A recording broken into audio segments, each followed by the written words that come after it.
Different हो चुका है मेंस के सिलेबस का। ये जो आप आगे सामने स्क्रीन पे देख रहे हो, this is your booklet for JEE Mains syllabus. ठीक है, this is your booklet for JEE Mains syllabus. It sets, हाँ बेटा बोल। हेलो सर, एम आई हाँ बोल। ऑडिबल? हाँ यस, बोल। सर आप ये बुकलेट अभी जूम के चैट पे ही भेज सकते हो क्या? हाँ भेज दूंगा बेटा। अच्छा, okay, thank you sir. Okay okay बेटा। So this is your JEE Mains का बुकलेट बेटा। हाँ ये शेयर कर दूंगा मैं, अभी चैट में शेयर कर दूंगा, ग्रुप है नहीं अपना तो मैं चैट पे शेयर कर दूंगा, just give me some time. पहले डिस्कस कर लेते हैं जेई मेंस का सिलेबस। जेई मेंस के लिए लेक्चर रिक्वायर्ड, जेई मेंस का वेटेज, किस में से कितना वेटेज आता है और क्या कितना इंपॉर्टेंट है और किस तरीके से इसको प्रोसीड करना है। ठीक है, ये सारी बेसिक अपन ले लेते हैं। तो सबसे पहली चीज आपको जो ध्यान देना है वो sets, relation, statistic, mathematical reasoning. ये चार टॉपिक हैं जो जेई मेंस के। जो इंडक्शन वाला टॉपिक है ये तो एक कॉन्सेप्ट है, 5-10 मिनट का एक कॉन्सेप्ट है। तो मैं एक आखिरी क्लास में आपको 5-10 मिनट में इसको कंप्लीट कर दूंगा। ठीक है, ठीक है। तो ये सिलेबस है। इसके बाद में इसके अलावा एक और पार्ट आता है जो मिक्स करता है प्रोबेबिलिटी प्लस स्टैटिस्टिक को। ये पार्ट आपके इस बुकलेट में नहीं है, but I will take one lecture for this to cover this part, क्योंकि ये पार्ट भी as far as JEE Mains और एडवांस इज कंसर्न इंपॉर्टेंट है। तो एक ये वाला part additional from this booklet मैं कवर करूंगा, अगर मैं पूरे लेक्चर ले रहा हूं तो लाइन से।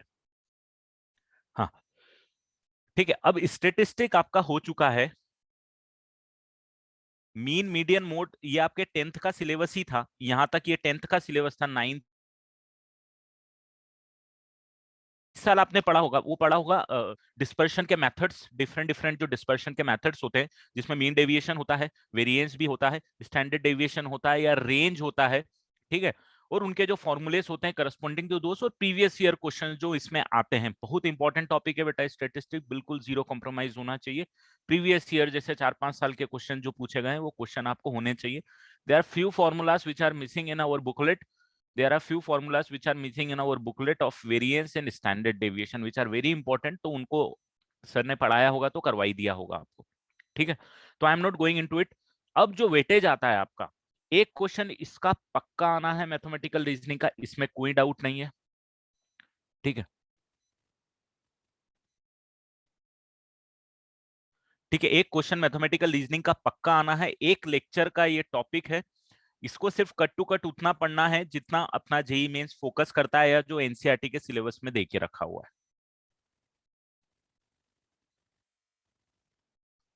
ठीक है, अब रही बात इनकी, तो कभी कभी इस पे क्वेश्चंस आ जाते हैं। रिलेशंस पे हमेशा क्वेश्चन आएंगे, कंपलसरी नहीं है, बट कभी कभी जेई मेंस ने इस पे क्वेश्चन पूछे हुए हैं।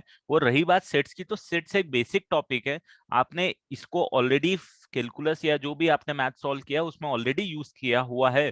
But there are the few things जो आपको पढ़ना है, जैसे कि यूनियन आप पढ़ चुके हो, इंटरसेक्शन आप पढ़ चुके हो, कॉम्प्लीमेंट ऑफ द सेट्स भी पढ़ चुके हो। ठीक है, पावर सेट आपने नहीं पढ़ा हुआ है, और कुछ प्रॉपर्टीज होती हैं जिस पे क्वेश्चंस पूछे जाते हैं सेट से रिलेटेड, वो वाला पार्ट नहीं पढ़ा हुआ। तो ये ऑलरेडी आधा पार्ट आप यूज में लाते हो अपने डेली मैथमेटिकल क्वेश्चंस में। तो ये पार्ट भी है, तो इसका मैं अलग से कुछ वेटेज नहीं बोलूंगा, बट हाँ इंपॉर्टेंट है अंडरस्टैंडिंग के लिए।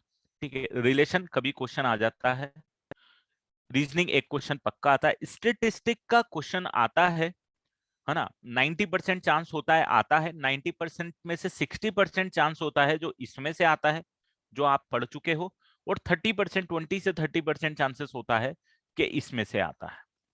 ठीक है, ये वाले पार्ट में से आता है, कुछ फॉर्मूले से इसमें से एक दो उसमें से आता है। और बाकी जो 10% चांसेस हैं वो सेट्स और रिलेशंस के मैं मान लेता हूँ कि 10% चांसेस है कि वो एक क्वेश्चन इसमें से आ सकता है। ठीक है, तो 60, 10 और 20, 30, तो एक क्वेश्चन यहाँ कवर होना है। एक question mathematical reasoning definitely short short cover करना ही है, इसमें कोई डाउट नहीं है। ठीक है, अब जो जेईई मेंस में वेटेज है वो 2 क्वेश्चन तो आता ही आता है मिनिमम, हो सकता है आपकी किस्मत अच्छी हो तो 3 क्वेश्चन भी आपके हो जाएं। ठीक है, 3 क्वेश्चन भी आते हैं, क्योंकि अब नंबर ऑफ क्वेश्चंस थोड़े से बढ़ चुके हैं जेईई में, पहले 25 आते थे अब 30 आते हैं। तो अगर आपकी किस्मत अच्छी है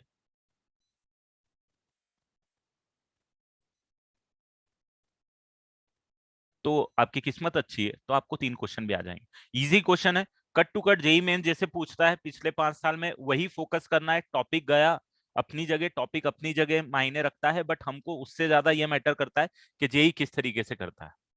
ठीक है, चलो अब यहाँ पे एक इंपॉर्टेंट चीज यार, दो बैचेस मिक्स है क्या यहाँ पे? क्योंकि there are the few people who are saying के उनका सेट्स हुआ है, स्टैटिस्टिक नहीं हुआ है। Am I correct? हाँ शुभम बोलो बेटा। सर हम लोग का वो सेट हुआ था, क्योंकि I remember learning that rooster builder method वाला। Okay okay, and at what time? At the start of the function, और ये अलग से हुआ? नहीं सर, हम लोग का मतलब सेट्स, वो जो जीकेएम सर थे ना, हाँ उन्होंने हाँ, अलग से सेट्स ही लिया था पहले हम लोग का। ओके, जेई मेंस के सिलेबस में। Yes sir. अच्छा, तो देयर आर द बैचेस जहाँ पे कुछ बैचेस में जीकेएम सर ने लिया है, कुछ बैचेस में दूसरे सर ने लिया है। तो जो जो दूसरे सर ने लिया उन्होंने स्टैटिस्टिक पढ़ा दिया, और जीकेएम सर ने लिया उन्होंने सेट्स पढ़ा दिया। करेक्ट? यस सर, हो सकता है। ओके ओके फाइन, ठीक है। तो मैं दोनों को मिक्स नहीं करूंगा, मैं मैथमेटिकल रीजनिंग पढ़ा देता हूँ आज आपको। इंपॉर्टेंट चैप्टर भी है, तो मैं मैथमेटिकल रीजनिंग पढ़ा देता हूँ। उसके बाद में जैसे भी लेक्चर शेड्यूल होते हैं, देन वी विल प्लान के उसको किस तरीके से आगे, जिनका स्टैटिस्टिक हो गया उनको सेट्स कैसे पढ़ाना, और जिनका सेट्स हो गया उनको स्टैटिस्टिक कैसे पढ़ाना। ठीक है, तो I hope this weightage and all those things are clear to you. जो आपका सिलेबस है, if I am not taking continuously in your batch ये सारे टॉपिक, तो ये वाला पार्ट आप बुकलेट से अलग से टीचर को बोल देना कि सर वो Bernoulli's trial and binomial distribution, कौन सा? बाइनोमियल डिस्ट्रीब्यूशन, बाइनोमियल डिस्ट्रीब्यूशन और बाइनोमियल या फिर आप ये सब छोड़ के आप टीचर को सिर्फ ये बोल देना। अगर मैं कंटिन्यूअस नहीं रहता हूं, मान लो if there some other faculties taking JEE Mains का सिलेबस, तो उनको ये बोल देना सर प्रोबेबिलिटी की जो लास्ट वाली इन चैप्टर है ना सर, प्रोबेबिलिटी की लास्ट इन चैप्टर वो करवा दो सर। बस उसके अंदर पूरा पार्ट ये कवर हो जाएगा। ठीक है, तो अगर मैं नहीं ले रहा हूं तो उनको ये बोल देना सर ये बुकलेट ठीक है अपनी जगह है, बट प्रोबेबिलिटी की लास्ट इन चैप्टर भी सर पूरी करवा दो। तो उसका थ्योरेटिकल पार्ट और उसके जो क्वेश्चन है वो करवा दो। तो ये वाला जो मैं पार्ट आपको बोल रहा हूँ जो इसमें नहीं है, वो अपने प्रोबेबिलिटी की बुकलेट में। ठीक है, चलो अब बढ़ता हूं आगे। तो ठीक है, अपन मैथमेटिकल रीजनिंग चालू करते हैं। ठीक है, cut to cut JEE Mains approach रहेगी अपनी।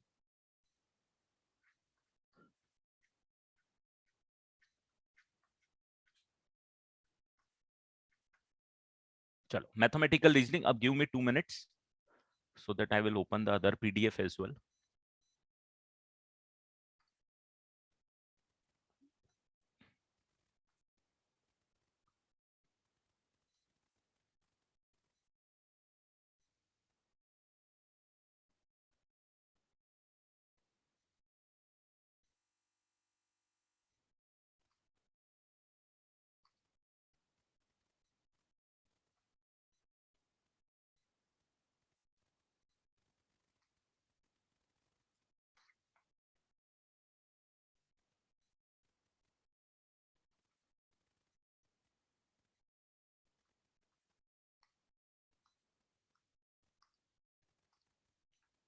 हाँ, नोट्स की बात कर रहे हैं, तो नोट्स के लिए क्या नोट करना है आपको वो मैं आपको बताऊंगा बेटा, है ना।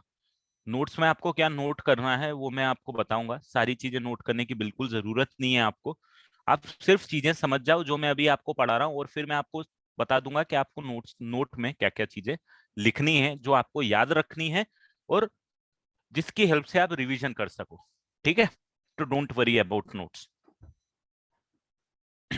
मेनली समझने पे कंसंट्रेट करो। मैं फाइनली आपको कंटेंट दे दूंगा कि भाई इतनी चीजें हैं ये याद रखना, और इनको इस तरीके से अप्लाई करना, और अपना क्वेश्चन हो जाएगा। ठीक है, चलो तो मैथमेटिकल रीजनिंग, सबसे पहले हम चैप्टर को समझते हैं कि चैप्टर क्या है। मैथमेटिकल रीजनिंग, इसमें जो सबसे ज्यादा इंपॉर्टेंट चीज है वो है आपको समझना statement. No, what do you mean by statement? एक स्टेटमेंट क्या होता है? What do you mean by mathematical acceptable statement? ठीक है, अब एक ऐसा सेंटेंस जिसका आंसर या तो ट्रू हो या तो फॉल्स हो। समझ में आया? आंसर या तो ट्रू हो या तो फॉल्स हो। एग्जांपल में लेता हूं, अगर मैं बोलूं आपको यार 2+2 = 5, इसका आंसर ये आप क्या बोलोगे? ट्रू बोलोगे कि फॉल्स बोलोगे? इसको फॉल्स बोलोगे, करेक्ट? राइट? तो आपका आंसर, कोई भी आंसर दे, कोई भी बंदा आंसर दे, उसका आंसर फॉल्स आएगा। अगर मैं बोलूंगा 2 + 2 = 4, तो आप पक्का बोलोगे कि भाई ट्रू। तो इन दोनों में आपको डाउट नहीं है फॉल्स बोलने में या ट्रू बोलने में, किसी से भी पूछ लोगे पहले वाले का फॉल्स बोलेगा, दूसरे वाले का ट्रू बोलेगा। तो ये जो दोनों हैं, मतलब पहला ये और दूसरा ये, दिस आर स्टेटमेंट्स। इनको हम लोग क्या बोलेंगे? इनको बोलेंगे हम लोग स्टेटमेंट्स। तो what do you mean by statement? What do you mean by statement? Statement का मतलब ये हो गया वो सेंटेंसेस जिसका आंसर आइदर ट्रू हो या फिर फॉल्स हो। ऐसा नहीं होना चाहिए कि कभी ट्रू हो और कभी फॉल्स। अगर मैंने ये लिख दिया, मान लो suppose 3 is greater than equal to 0, it is always true. अब मैंने इसकी जगह ये लिख दिया कि x is greater than equal to 0, I don't know whether it is true और फॉल्स। क्या होगा? ट्रू फॉल्स क्या होगा मुझे नहीं पता। क्यों? क्योंकि x की वैल्यू मुझे नहीं पता। तो this is not a statement, this all are statement, because इनके आंसर या तो मेरे पास ट्रू है या तो मेरे पास फॉल्स है। Got it?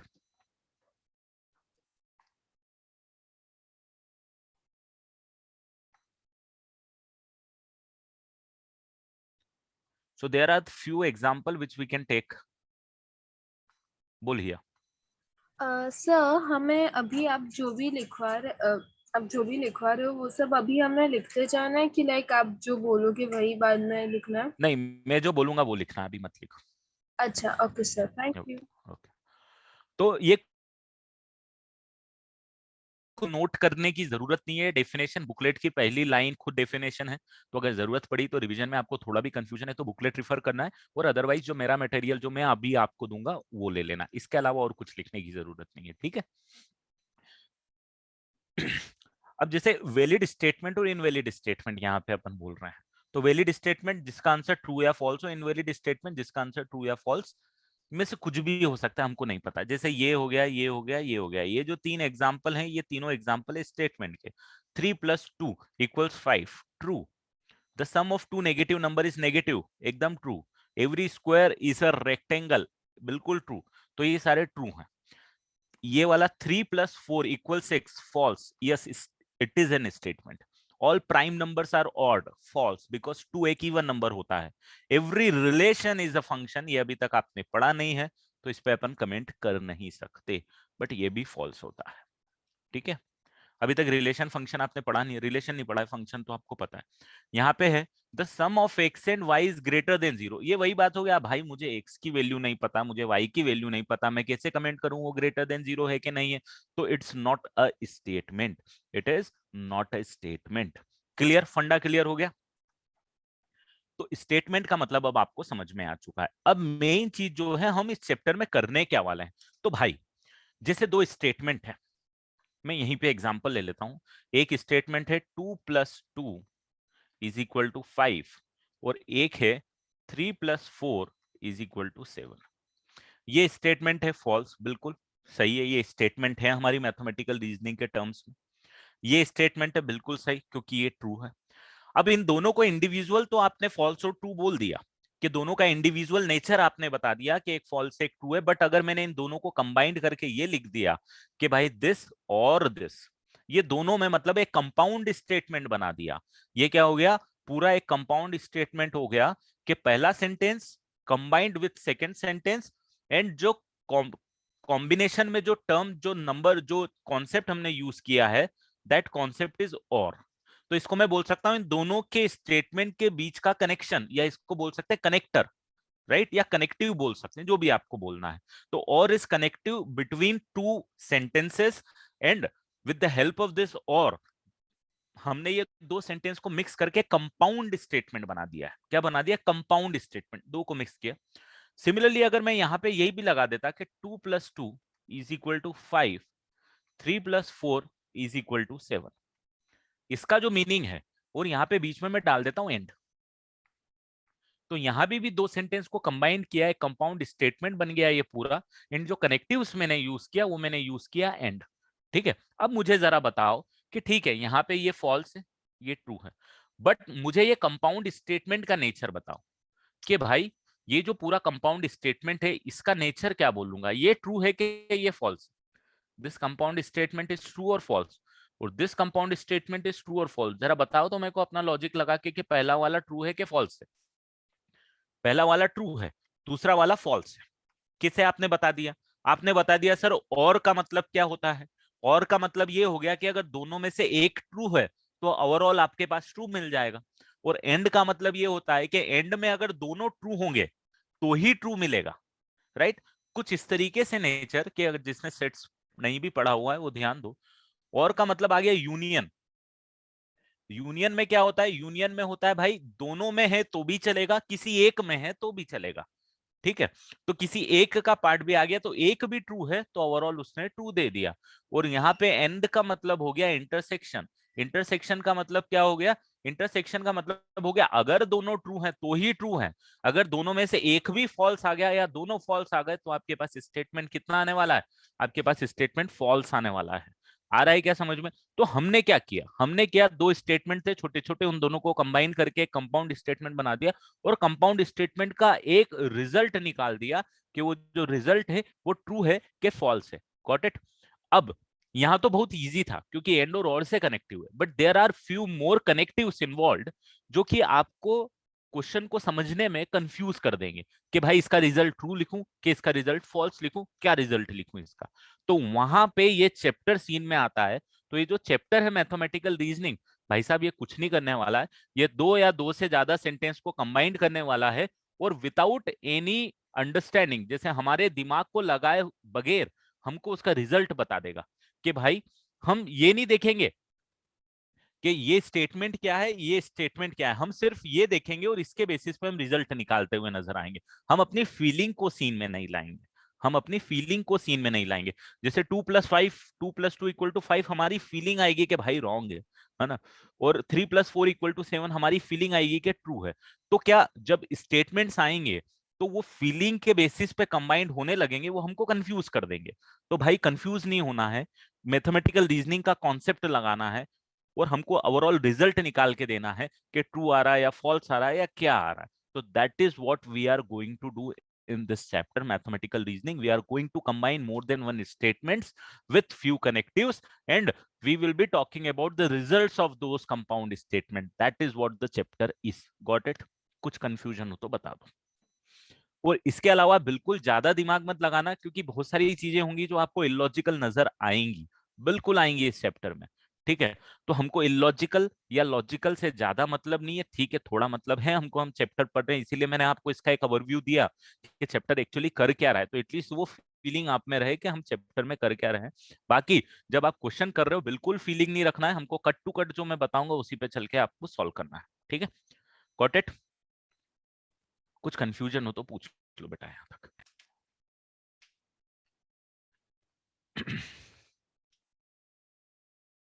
चलो, तो अब आगे बढ़ते हैं। सबसे पहली चीज हम जो सीखने वाले हैं वो ये सीखने वाले हैं कि हम क्या करते हैं, जो स्टेटमेंट्स हैं बेटा, जैसे कि 2+2 = मैंने 5 बोला, ये एक स्टेटमेंट है। इस स्टेटमेंट को हम जनरली पी से रिप्रेजेंट करते हैं। किससे रिप्रेजेंट करते हैं? पी। पी या कैपिटल ए, कैपिटल बी, जिससे भी आपको रिप्रेजेंट करना है। तो किसी भी स्टेटमेंट को रिप्रेजेंट करते हैं हम कैपिटल लेटर से, ठीक है। अब इसमें क्या होता है, इसमें एक और चीज आती है, नगेशन ऑफ पी। इसको हम बोलते हैं नगेशन ऑफ पी। क्या बोलते हैं? Negation of P. कुछ वर्ड है जो एक दो चार आपको सीखने पड़ेंगे, ज्यादा कॉम्प्लिकेटेड चैप्टर नहीं है। Negation of P. Negation of P का मतलब ये होता है, भाई ये जो ऊपर वाला स्टेटमेंट है ना, जस्ट इसका ऑपोजिट। इसका ऑपोजिट क्या आएगा? 2+2 इज नॉट इक्वल टू 5। तो ये वाला स्टेटमेंट आपको पता है कि ये वाला स्टेटमेंट फॉल्स था, तो ये वाला स्टेटमेंट आपके पास ट्रू आएगा। मतलब बोले तो just opposite of the given statement is called the negation of the statement, ठीक है। और उसको रिप्रेजेंट करने का तरीका क्या है? दिस, ठीक है। तो यहाँ पे इसने नेगेशन ऑफ स्टेटमेंट समझाया हुआ है, क्या होगा। So the statement is a compound statement if it is made up of two or more smaller statements. यही हमने बात करी। The smaller statements are called component statement of the compound statement. इससे कोई लेना देना नहीं है, ठीक है। वो component statement, ये compound statement, ठीक है। तो यहाँ तक आई होप आपको क्लियर हो चुकी है पूरी दुनिया के किस तरीके से काम कर रही है। अब आगे आगे मैंने जैसे आपको बात करी थी कि भाई हमारा जो मेन काम है हमारा काम क्या है, कंपाउंड स्टेटमेंट में जो कनेक्टिव्स आते हैं उनको कैसे वर्कआउट करना है। जैसे एंड का मैंने आपको एग्जांपल दिया, और का मैंने एग्जांपल दिया, ऐसे 4 5 6 हमारे पास कनेक्टिव्स हैं जिसपे हमको वर्क करना है और उनके रिजल्ट निकालने हैं। ठीक है, तो सबसे पहला कनेक्टिव्स एंड के बारे में बात करूंगा। एंड जो होता है उसको हम लोग बोलते हैं conjunction. I am referring your booklet only बेटा, I am referring your booklet only because I do not want कि आप एक्स्ट्रा कुछ करो।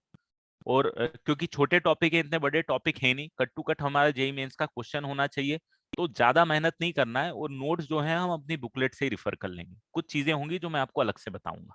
ठीक है, कंजंक्शन, कंजंक्शन का मतलब होता है एंड। ठीक है, कंजंक्शन का मतलब होता है एंड। और यहाँ पे है एक है डिसजंक्शन, डिसजंक्शन का मतलब होता है और। तो ये वर्डिंग है, सिर्फ एंड और की फीलिंग आप ऑलरेडी यहाँ पे इसके पहले वाले स्टेटमेंट में यहाँ पे दे ही चुके हो कि एंड और कैसे काम करना है। अच्छा, इसके पहले एक और चीज हम लोग देख लेते हैं, ट्रूथ टेबल। ट्रूथ टेबल क्या होती है? तो ट्रूथ टेबल होती है, suppose suppose there are two statement P. चलो suppose there is a one statement P, तो पी या तो ट्रू हो सकता है या तो फॉल्स हो सकता है। करेक्ट बोल रहा हूं? तो ये हो गई भाई साहब इसकी ट्रूथ टेबल। अब यहाँ पे इस ट्रूथ टेबल में नगेशन ऑफ पी को भी बनाना है। तो नगेशन ऑफ पी का मतलब आपको पता है कि जस्ट ऑपोजिट ऑफ पी होने वाला है। तो अगर पी ट्रू है तो नगेशन ऑफ फॉल्स होने वाला है, अगर ये फॉल्स है तो ये ट्रू होने वाला है। तो this is called the truth table, जिसके अंदर जितने भी ऑप्शंस होने वाले स्टेटमेंट के, जैसे यहाँ पे स्टेटमेंट पी है तो पी ट्रू और फॉल्स जो भी हो सकता है वो सारे कॉम्बिनेशन आपको लिखने हैं। सिमिलरली अगर मैं दो स्टेटमेंट की बात करूं पी और क्यू, तो दो स्टेटमेंट में से ये ट्रू हो सकता है, ये भी ट्रू हो सकता है, ये ट्रू हो सकता है, ये भाई साहब फॉल्स हो सकते हैं, ये फॉल्स है, ये ट्रू है, ये फॉल्स है, ये फॉल्स है। So there would be total 4 combination you can make and this is called the truth table for the statement P and Q। हाँ, इसमें आगे जरूर आपको यूज आएगा कि किसी ने पूछा negation of P बना दो, तो negation of P आप बनाओगे तो कैसे बना दोगे? आप बोलोगे sir false false true true, मतलब बोले तो इसका जस्ट ऑपोजिट। और किसी ने बोला सर ऐसा करो अब negation of Q बना दो, तो बिल्कुल सही, कोई दिक्कत नहीं। नेगेशन ऑफ क्यू मतलब जस्ट इसका ऑपोजिट।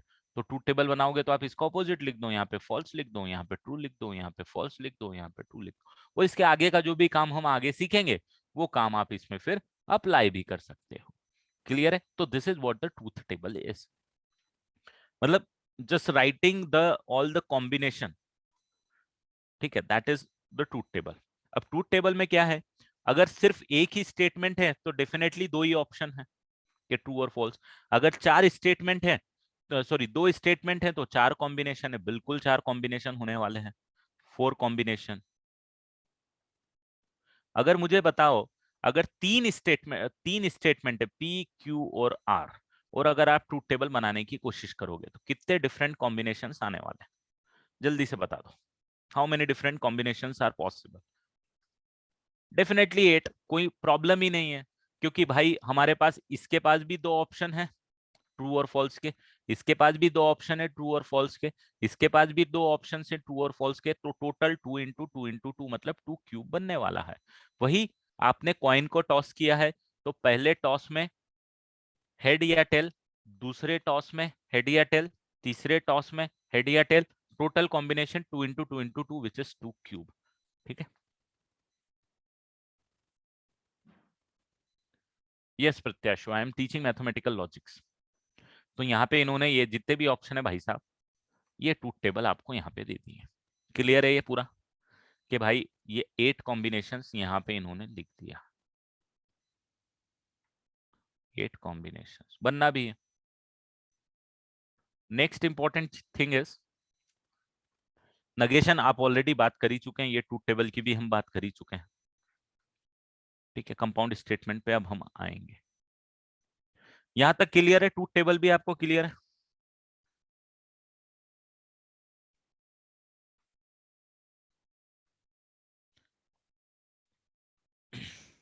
चलो अब आगे बढ़ूंगा। ट्रूथ टेबल के बाद जिस पे मैं शुरू से जा रहा था, आपको कंपाउंड स्टेटमेंट को कनेक्ट करने के लिए कुछ बेसिक चीजों की जरूरत पड़ती है। कंपाउंड स्टेटमेंट बनाने के लिए कुछ बेसिक कनेक्टिव्स की जरूरत पड़ती है, जो अभी मैंने बात किया था, conjunction which is also called and disjunction which is called or. ठीक है। Conjunction we represent by this P and Q, this is P and Q, इसको पढ़ेंगे हम P एंड Q। और ये वाला जो स्टेटमेंट है इसको हम पढ़ेंगे P और Q, P और Q। यहां पे मैं बता देता हूं P एंड Q, P और Q, this is P and Q, this is P और Q। तू नील टेंशन मत ले, इतना मैं तेरे को सेंड कर दूंगा, इतना मैं बता दूंगा कि तेरे को क्या याद रखना है, क्या रखना है तेरे पास, ठीक है। डोंट वरी अबाउट इट, पहले समझ ले फिर सब अपन हैंडल कर लेंगे। P and Q and P और Q, ये क्लियर है। अब P and Q and P और Q में क्या होने वाला है, तो P और Q अगर दो स्टेटमेंट है भाई, ये ट्रू, ये ट्रू, ये फॉल्स, ये फॉल्स, ये ट्रू, ये फॉल्स, ये ट्रू, ये फॉल्स, ये कॉम्बिनेशंस मैंने बना दिए भाई। अब P एंड Q, अगर मैं दोस्तों P एंड Q की ट्रूथ टेबल बनाऊंगा तो जरा लॉजिक से अपने बता दो, तो P एंड Q का रिजल्ट कब ट्रू आने वाला है, कब फॉल्स आने वाला है, जरा बताओगे क्या? कब ट्रू आने वाला है, कब फॉल्स आने वाला है, जरा बताओगे क्या?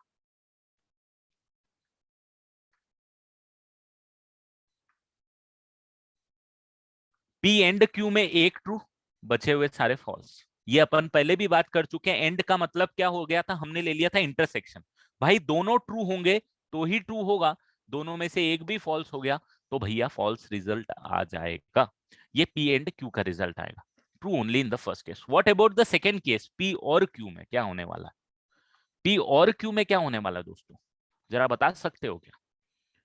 P और Q में सिंपल, कि भाई दोनों में से एक भी ट्रू है तो ट्रू, दोनों ही, अरे ये गलत कर दिया, दोनों में से एक भी ट्रू है तो ट्रू, दोनों में से दोनों के दोनों फॉल्स हैं तो ही फॉल्स, अदरवाइज ट्रू। क्लियर है? ये ट्रूथ टेबल बनाना आपको समझ में आ गया?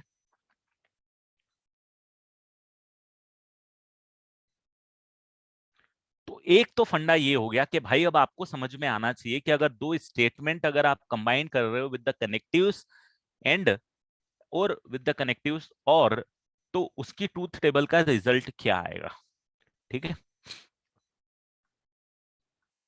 अब इन्होंने कुछ ट्रूथ टेबल बनाने को हमको दिए, तो मैं आपको एक दो क्वेश्चन प्रैक्टिस के करा देता हूं कि भाई ट्रूथ टेबल बनाई कैसे जाती है, क्योंकि इसमें क्या आने वाला है, आपको इस पे क्वेश्चन पूछे जा सकते हैं, मतलब जो जेईई में क्वेश्चन आएंगे वो ट्रूथ टेबल की हेल्प से होना के बहुत ज्यादा चांसेस होते हैं। मतलब दूसरे फंडे भी है हमारे पास, बट ट्रूथ टेबल से ऐसा फंडा है कि बहुत इजीएस्ट वे है सॉल्व करने का, ठीक है, ज्यादा दिमाग नहीं लगाना है।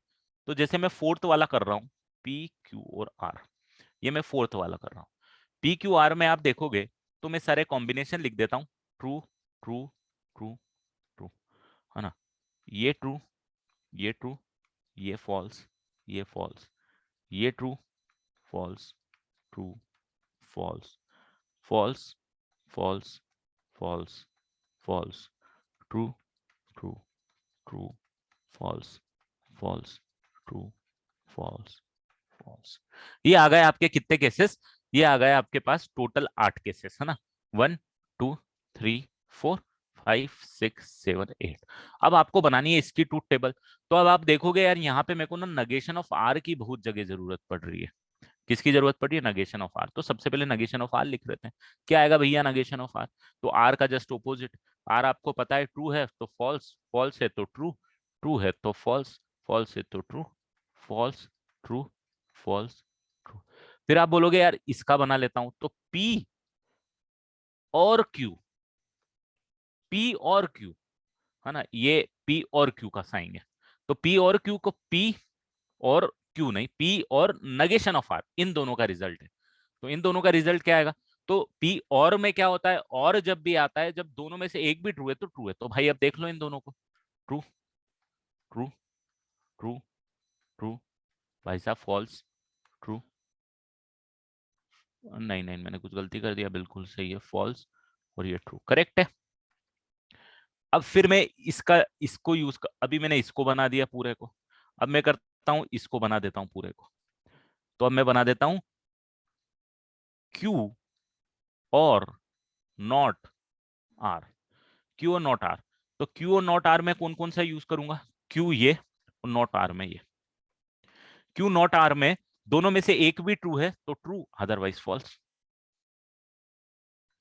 तो ये ट्रू, ये भी ट्रू, ये फॉल्स आ जाएगा भैया, दोनों फॉल्स हैं। ये ट्रू, ये ट्रू, ये भी ट्रू, ये फॉल्स, ये। ठीक है, अब फाइनली आप क्या करोगे, ये दोनों इंडिविजुअल बन गए आपके, अब इन दोनों को कंबाइन कर दो, मतलब अब इसका बना दो दिस एंड इसका कंबाइन। तो इसका कंबाइंड की अगर मैं बात करूं तो अब मैं किसका बना दूंगा, इसका और इसका combined with and. Combined with and, and में आता है दोनों ट्रू है तो ट्रू आएगा, अदरवाइज एक भी फॉल्स है तो भाई साहब फॉल्स आ जाएगा। This is my final truth table of this statement.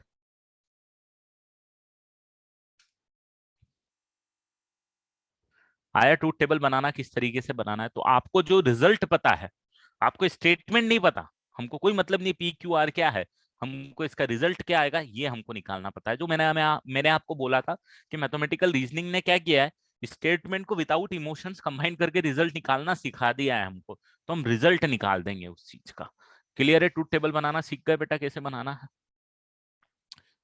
आपको याद क्या रखना है, तो कुछ याद ही नहीं रखना है इसमें, तो पी और क्यू और पी एंड क्यू दोनों का रिजल्ट क्या आता है वो याद रखना। ठीक है, तो आपको कंफ्यूजन ना हो, मैं एक चीज आपको बता देता हूं, मैं जो बात कर रहा था कि आपको क्या याद रखना है।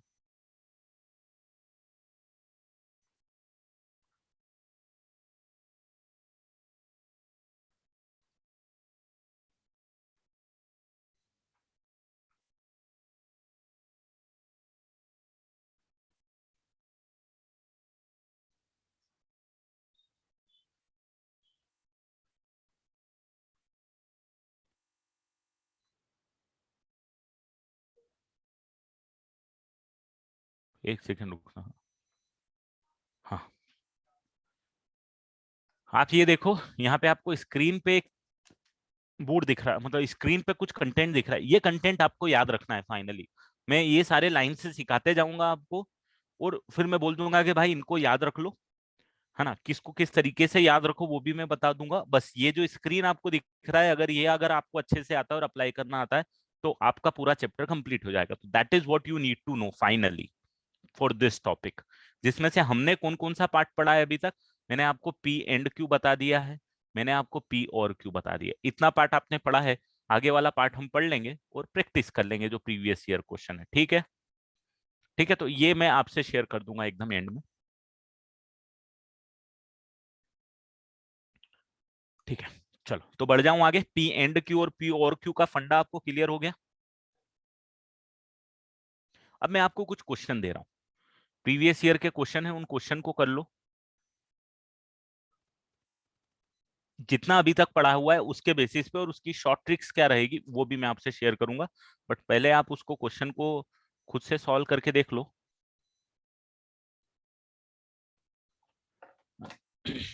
जो क्वेश्चन है हमारे पास वो ये बोलता है कि find the equivalent statement of this.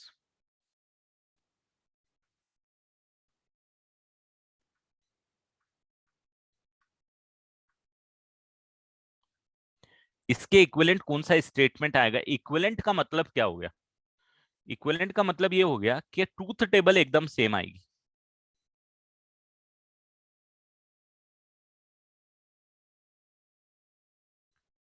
This is equivalent to,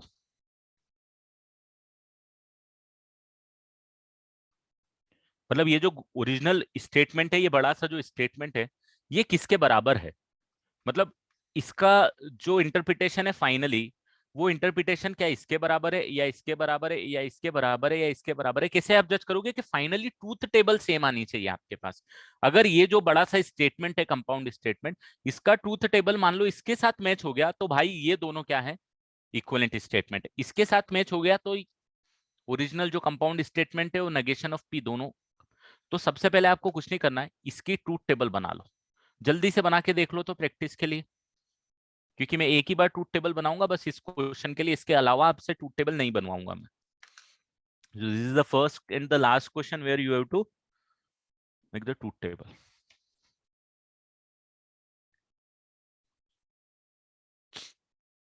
बाकी फिर इसका मैं एक शॉर्टकट बता दूंगा फिर आपको।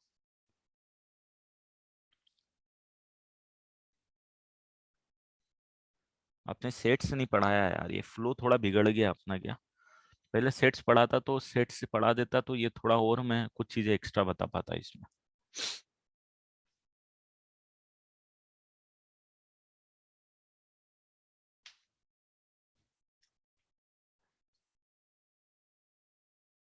हाँ थोड़ा थोड़ा आता है, उससे कोशिश करेंगे अपन मैच करने की। पी क्यू,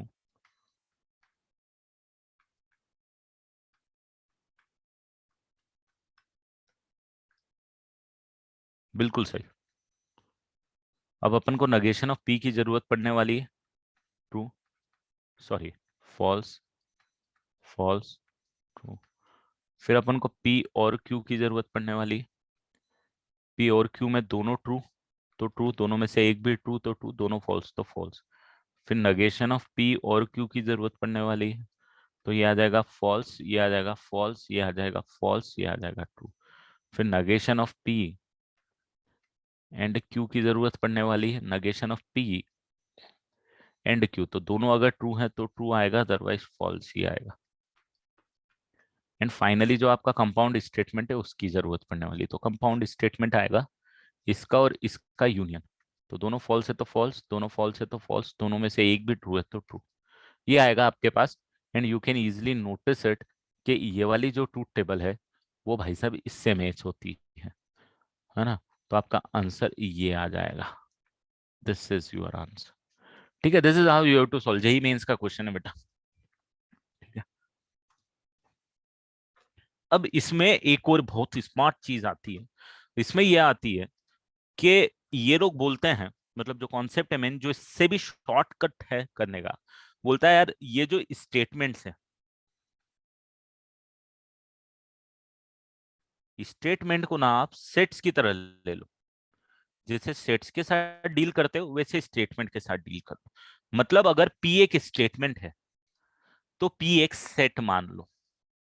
अगर आप नेगेशन ऑफ पी मान रहे हो तो पी अगर आपने सेट माना है तो उसका कॉम्प्लीमेंट निकाल लो। कॉम्प्लीमेंट ऑफ ए सेट आपको पता है राइट क्या होता है, वेन डायग्राम तो आपने किए ही हुए, कॉम्प्लीमेंट ऑफ द सेट के वो सेट के अंदर जो नहीं है उसका जस्ट ऑपोजिट। तो आई होप ये चीजें आपको पता है। फिर अगर आप पी एंड क्यू निकाल रहे हो तो भाई साहब आप पी इंटरसेक्शन क्यू निकाल लो। ये तो मैंने आपको पहले भी रिलेट करके बता दिया था कि and will work like an intersection. अगर पी और क्यू निकाल रहे हो तो this will work like P union Q. And किसकी तरह काम करेगा, ठीक है। तो ये आपने अगर स्टेटमेंट्स को सेट की तरह इंटरप्रीट कर दिया तो भी आप क्वेश्चन आराम से कर पाओगे। बस सेट्स में दो तीन इंपॉर्टेंट चीजें होती हैं जिनको हम लोग बोलते हैं डी मॉर्गन लॉ। आपने यूज किए हैं ना नहीं यूज किए मुझे नहीं पता, सेट्स में आपने पढ़ा होगा डी मॉर्गन लॉस क्या होते हैं। आपको बोला जाता है कि ए यूनियन बी का अगर आपने कॉम्प्लीमेंट लिया तो क्या होता है, ए इंटरसेक्शन बी का अगर आपने कॉम्प्लीमेंट लिया तो क्या होता है। तो डी मॉर्गन लॉ बोलता है कि भाई दोनों का इंडिविजुअल कॉम्प्लीमेंट ले लो और यूनियन की जगह इंटरसेक्शन कर दो। और ये बोलता है कि दोनों का इंडिविजुअल कॉम्प्लीमेंट ले लो और इंटरसेक्शन की जगह यूनियन कर लो। ये एक इंपॉर्टेंट लॉ है जिस पर डायरेक्ट क्वेश्चन आपको पूछे जा सकते हैं या डायरेक्ट क्वेश्चन आ सकते हैं। तो ये डी मॉर्गन लॉ, इसका प्रूफ वेन डायग्राम से बहुत इजी होता है। मैं थोड़ा सा वेन डायग्राम को भी इंट्रोड्यूस कर देता हूं बेटा यहाँ पे। आइडियली तो सेट्स में जिसने पढ़ा है वो सब पढ़ ही लिया है, आपने सबने पढ़ ही लिया होगा, प्रोबेबिलिटी पीएनसी पढ़ लिया है, तो जब भी मैं आपको बता देता हूँ कि वेन डायग्राम से जब भी आपको काम करना है तो वेन डायग्राम में अगर आपके पास दो सेट इन्वॉल्व है ए और बी, तो ये हो गया यूनिवर्सल सेट, ये हो गया सेट ए। कंफर्टेबल तो हो बेटा, जहां पे आपको लगे कि इसके साथ कंफर्टेबल नहीं हो लेट मी नो। ये सेट ए हो गया, ये सेट बी हो गया। अपन बोलते हैं जब इसको वेन डायग्राम की हेल्प से सॉल्व करते हैं तो अपन ये बोलते हैं क्या ये पूरा एरिया ना चार पार्ट में डिवाइडेड है, एक ये पार्ट, ये पार्ट, ये पार्ट और ये वाला पार्ट, पूरा एरिया। अब अगर मैं ए वाला एरिया लूं तो मेरे पास आ जाएगा बी और सी। अगर मैं बी वाला एरिया लूं तो भाई साहब मेरे पास आ जाएगा सी और डी। अगर मैं ए कॉम्प्लीमेंट लूं तो जस्ट ए वाला जो एरिया है उसको छोड़ के जो बचा एरिया मतलब ए और डी, और अगर मैं बी कॉम्प्लीमेंट लूं तो मेरे पास कौन सा एरिया आ जाएगा, बी को छोड़ के, सी और डी छोड़ के मतलब ए और बी। अब मैं यहाँ पे A union B, A union B लूं तो यूनियन का मतलब क्या होता है, यूनियन का मतलब यहाँ पे होगा बी सी और डी, करेक्ट। ये पता है सबको, इसमें तो कोई डाउट नहीं है बेटा किसी को। और ए इंटरसेक्शन बी वाला अगर मैं लूं तो मेरे पास कौन सा एरिया आ जाएगा, ए इंटरसेक्शन बी वाला आ जाएगा आपके पास एरिया सी। अब आप थोड़ा देखोगे कि ए यूनियन बी का कॉम्प्लीमेंट अगर आप लोगे, ए यूनियन बी का कॉम्प्लीमेंट मतलब ए यूनियन बी का जस्ट ऑपोजिट, जो ए यूनियन बी में नहीं है वो तो बी सी डी है, तो कौन सा बच गया, तो आपका यहाँ पे बच जाएगा ए। और अगर आप यहाँ पे बोलोगे ए इंटरसेक्शन बी का कॉम्प्लीमेंट तो आपके पास क्या बच जाएगा भाई, इसका कॉम्प्लीमेंट आ जाएगा ए इंटरसेक्शन बी में, जो कि एक सी को छोड़ के आएगा, तो ए आएगा बी आएगा और डी आएगा, ये आ जाएगा।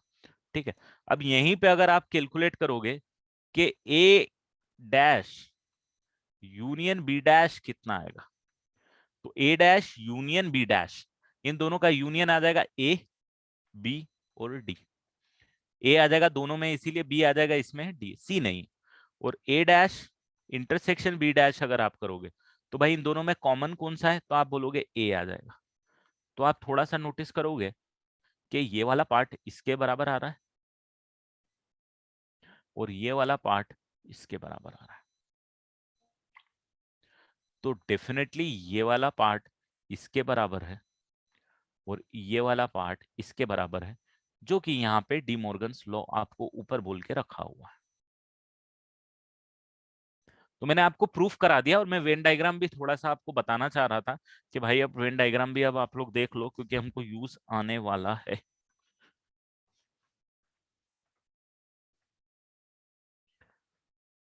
ठीक है, तो यहाँ पे वही चीज अपन को बहुत फायदा दे देगी। क्या फायदा देगी मैं आपको बता देता हूँ, ये भी आपको नोट डाउन करने की जरूरत नहीं है, ये सारी चीजें मैं बता दूंगा आपको फाइनली। जैसे कि अगर आप P एंड Q का नगेशन लोगे तो आप बोलोगे यार ऐसा करो नगेशन ऑफ P ले लो, नगेशन ऑफ Q ले लो, और यहाँ पे एंड की जगह और डाल दो, same will work like this only.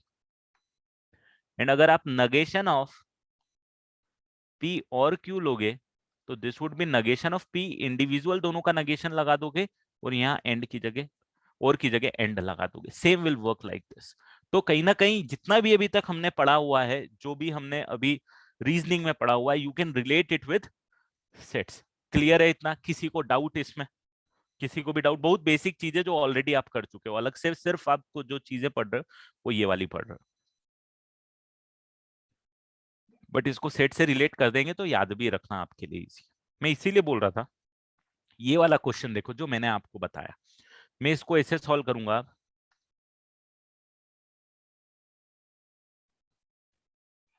कि सेट P है, सेट Q है, ये सेट P हो गया, ये सेट Q हो गया, एरिया मेरा कितना है A B C और D, चार पार्ट में एरिया डिवाइडेड है। मेरे पास ये जो नगेशन ऑफ P और Q और negation of P and Q, ये आपको निकालना है। तो भाई साहब इसको अब लिख दो आप, नगेशन ऑफ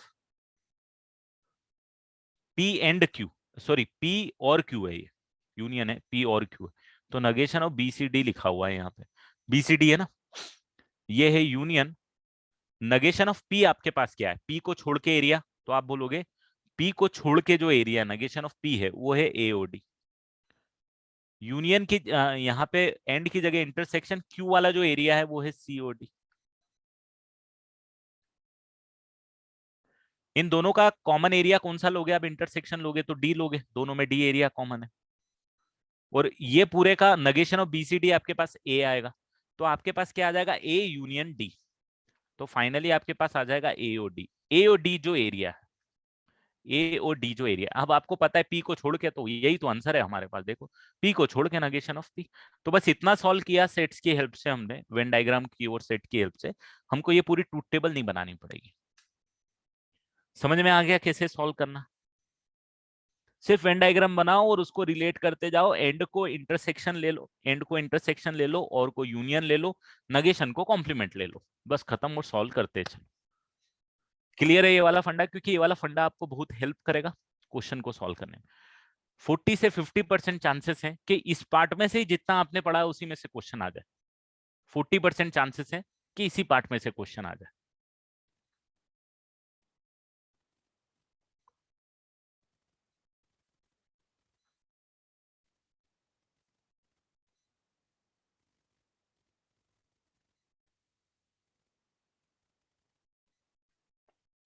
चलो बढ़ जाऊं आगे दोस्तों।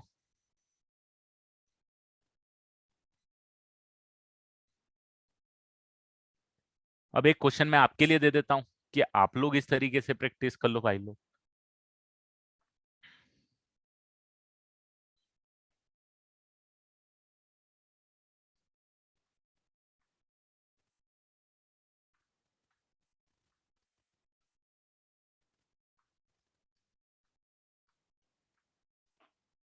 This is equivalent to what? पहला, negation of P and Q, second, P and Q, third, P और Q, फोर्थ। जल्दी से बता दो कौन सा आंसर है इसका। ये भी जेईई मेंस में आया हुआ क्वेश्चन है ना।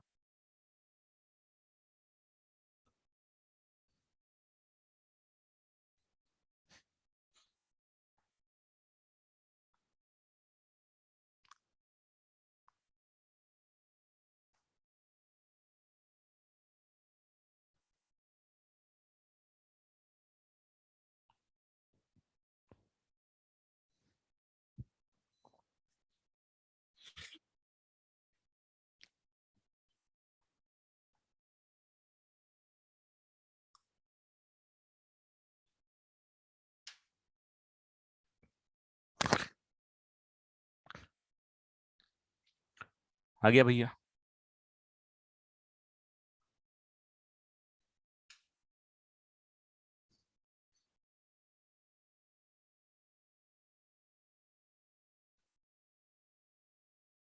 बिल्कुल सही, दो का आंसर आ गया, अगम जन्म दोनों का।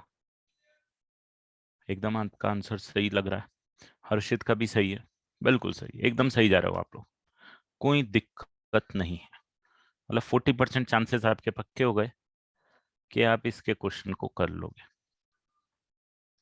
वही P, वही Q, वही A B C D। P B comma C, intersection, negation of Q A comma D, sorry A comma B, union Q, Q is C comma D, union negation of P which is A comma D, intersection of Q which is C comma D, intersection B, union C comma D, union इन दोनों का intersection मतलब common area D, इन तीनों का union B C और D, और B C D जो area आएगा वो आएगा P union Q, P union Q। खत्म, मतलब जस्ट इंटरप्रिटेशन, खत्म, कुछ भी नहीं। 10 सेकंड 20 सेकंड क्वेश्चन में लगे, मार्क्स कंप्लीट। अब इसको ट्रूथ टेबल से भी बना के देख सकते हो, बट ट्रूथ टेबल बहुत ज्यादा टाइम कंज्यूम कर देगा। बोल बेटा। सर मुझे ये वाला मेथड में कंफ्यूजन हो रहा है, क्या एक बार और दिखा दीजिए ना प्लीज।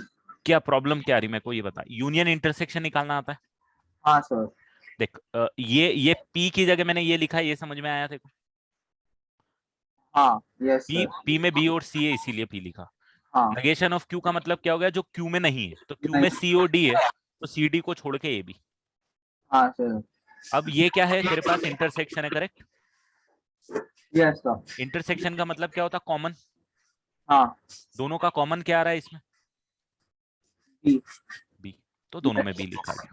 हाँ सर समझा, इधर तक ही मतलब थोड़ा ये चल रहा था तो। ठीक है। Yes sir. हाँ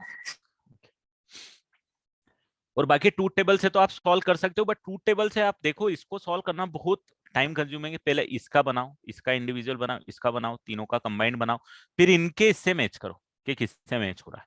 तो डेफिनेटली वो उधर से भी जाएगा, थोड़ा सा टाइम कंज्यूमिंग है। इसी पार्ट पे एक लास्ट क्वेश्चन, जितना अभी तक पढ़ा हुआ उसके बाद नई थोड़ी सी थ्योरी बाकी है, उसको हम लोग करेंगे। The last question is the negation of, you need to find out the negation of,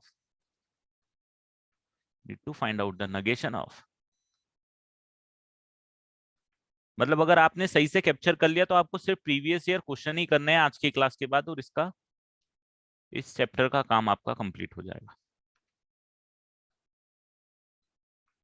ये सारे चैप्टर ऐसे ही हैं बेटा, इनफैक्ट जेई मेंस ही खुद ऐसा है। आपको पता होना चाहिए कि किस तरीके से सॉल्व करना है, दैट्स ऑल, पूरे जेई मेंस में, भले ही वो कौन सा भी टॉपिक हो। नॉलेज अपनी जगह है, हम ऐसा नहीं है कि नॉलेज को पूरा इग्नोर मारेंगे। उस चैप्टर को ओवरऑल समझ लेंगे कि क्या करना चाह रहा है चैप्टर, और उसके बाद में फिर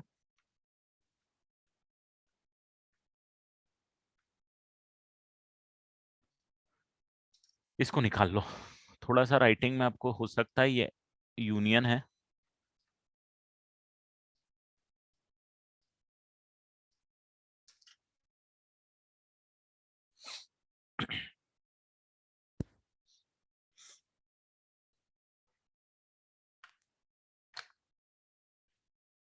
बस आधा घंटा और पूरा चैप्टर कंप्लीट हो जाएगा बेटा।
बी और सी आ रहा है, मैक्सिमम लोगों का बी ऑप्शन आ रहा है, I think B is correct option.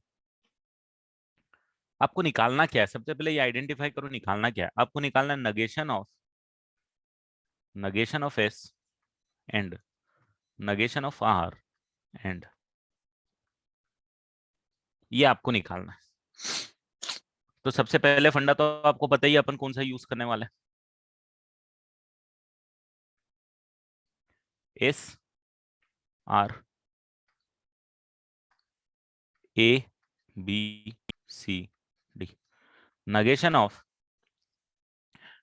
S हो जाएगा A comma B, union negation of R आपके पास हो जाएगा A comma B, intersection S आपके पास हो जाएगा B comma C. Negation of A comma D, union इन दोनों का इंटरसेक्शन मतलब B. Negation of A D और बी, ए डी बी का नगेशन कितना हो जाएगा, ओनली सी, मतलब जस्ट इंटर जो इसमें नहीं है, ओनली सी। ओनली सी वाला जो एरिया आपके पास आने वाला है, इंटरसेक्शन आने वाला S intersection R, that is your answer. एकदम सस्ता, कोई दिक्कत नहीं, भले ही क्वेश्चन थोड़ा सा भारी लगेगा, कोई दिक्कत। इसको एक ट्रूथ टेबल से कर सकते हो, और एक मैं इसको डी मॉर्गन से करके आपको बता देता हूं, just for practice purpose. I would say कि आप यही मेथड यूज करो, but just for practice purpose आप कैसे इसको यूज करोगे देखो। और इसको भी ना आप ट्रूथ टेबल से कर सकते हो, but you can understand it कि सिर्फ इसको सॉल्व करने में hardly it will take 30 second to solve it, and this question is done. Truth table में बहुत कंफ्यूजन हो जाएगा। अब यहां पे देखो, मैं सॉल्व कर रहा हूं किससे, डी मॉर्गन्स लॉ से। तो ये नगेशन मैंने दोनों को इंडिविजुअल दे दिया भाई साहब, इसको दे दिया और इसको दे दिया, और इस एंड की जगह मैंने, और की जगह मैंने एंड लगा दिया। ठीक है, सबसे बड़ा चेंज जो मैंने यहाँ पे किया, इससे मैंने ये कर दिया।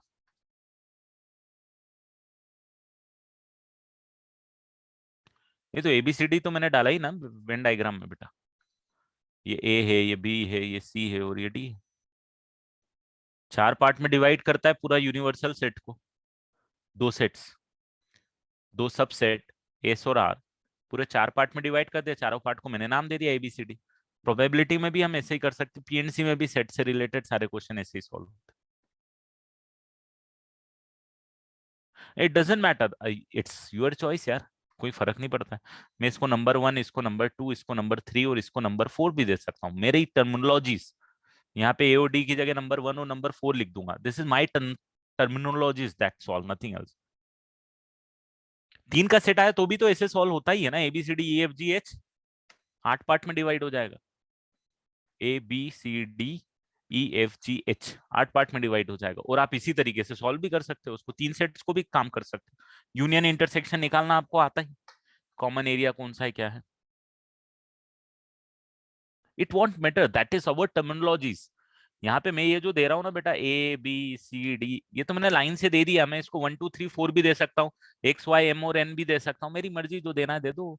हमको तो ये सॉल्व करके फाइनली सी आएगा, और यहाँ पे जो भी नंबर रहेगा सी की जगह वो आ जाएगा। नंबर्स के साथ खेलोगे 1 2 3 4 के साथ, तो ये 3 आ जाएगा। Negation of null set is the universal set बेटा। Negation of any null set is the universal set. ये पूरा यूनिवर्सल सेट, ये पूरा, this all is the negation of null set. और रियल नंबर्स की बात करें तो नल सेट का negation all the real numbers. जो आप x बिलोंग्स टू 5 लिखते हो ना, x बिलोंग्स टू 5 का मतलब है x की कोई रियल वैल्यू पॉसिबल नहीं, उसका नेगेशन आप बोलोगे x की सारी real values possible, x belongs to r। ठीक है आयुष?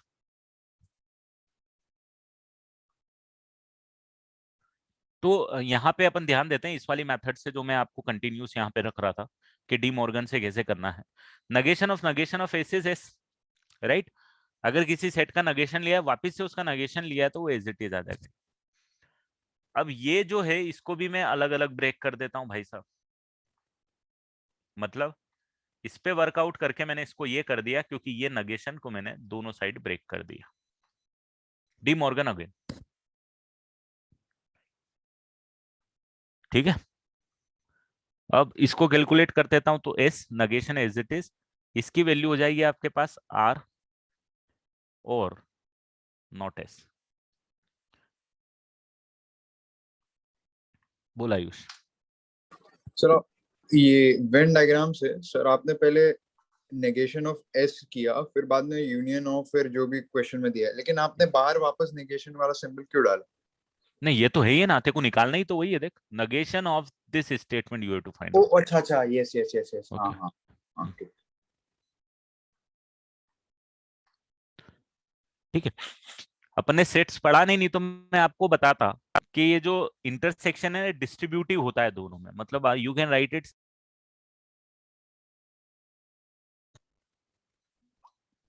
इज डिस्ट्रीब्यूटिव ऑन और, ठीक है, और पे डिस्ट्रीब्यूटिव होता है। S intersection not S, phi आ जाएगा। यूनियन आपको लेना पड़ेगा एस, और यूनियन अगर आप नल सेट के साथ यूनियन लोगे तो ये सेट खुद आ जाएगा। मतलब थोड़े सेट्स के कॉन्सेप्ट करके भी आप इस पे आ सकते हो, बट हमको मैटर नहीं करता, है ना। कोई ऐसी हमको जरूरत भी नहीं है कि नहीं कोई क्वेश्चन आ जाएगा जो इसी से होगा और इससे नहीं होगा, ऐसा कभी देखा नहीं मैंने जेईई मेंस में पिछले 4 5 साल में।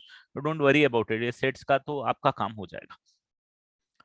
तो मैंने ये इसमें कुछ सेट्स की टिपिकल प्रॉपर्टीज यूज करी है, like D Morgan's law, like distributive law, है ना। ये डिस्ट्रीब्यूटिव लॉ यूज कर लिया, थोड़ा सा लॉजिक यूज कर लिया, एंड देन कंक्लूजन पे आ गया हूं, बट डजंट मैटर। हमारा ये मेथड सबसे बेस्ट है, जल्दी जल्दी आंसर देगा। चलो बढ़ जाऊं आगे अब भाई साहब।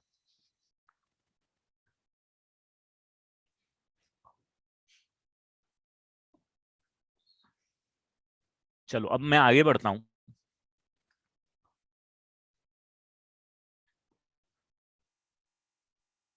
अब मैं 2 नए कनेक्टिव्स डालता हूं। पहला कनेक्टिव से इफ देन,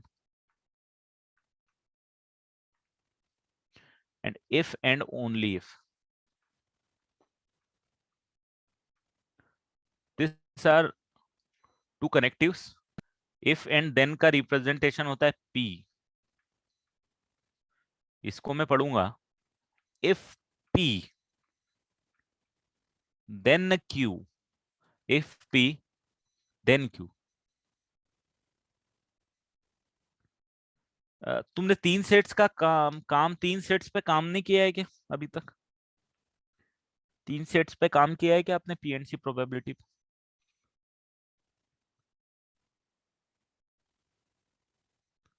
थोड़ा सा किया तो जैसे वहां काम होता है बेटा वैसे ही होगा, नहीं तो सेट्स वाला टॉपिक में पढ़ाऊंगा या कोई भी पढ़ाएगा तो उस टाइम सीख जाओगे। अभी सेट्स वाला टॉपिक हो सकता है कहीं किया नहीं है ना, मतलब सेट्स नहीं किया है ना आपने बुकलेट वाला, वहां वहां पे क्वेश्चन मिल जाएंगे आपको उस पे कैसे वर्कआउट करें। बाकी बट सेम जैसे 2 सेट्स में कर रहा हूँ, बस उसी को 3 सेट में कन्वर्ट करना है, दैट्स ऑल।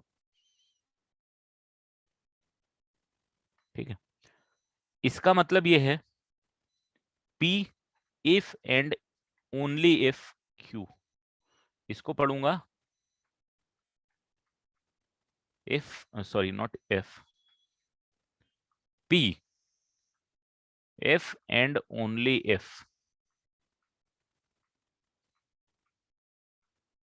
एक एग्जांपल दे देता हूं इसका। if x is equal to 2 then x square equal to 4। इसको मैं दे देता हूं if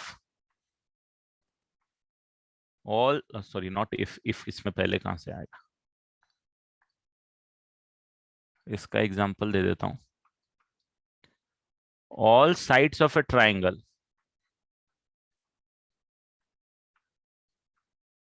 are equal if and only if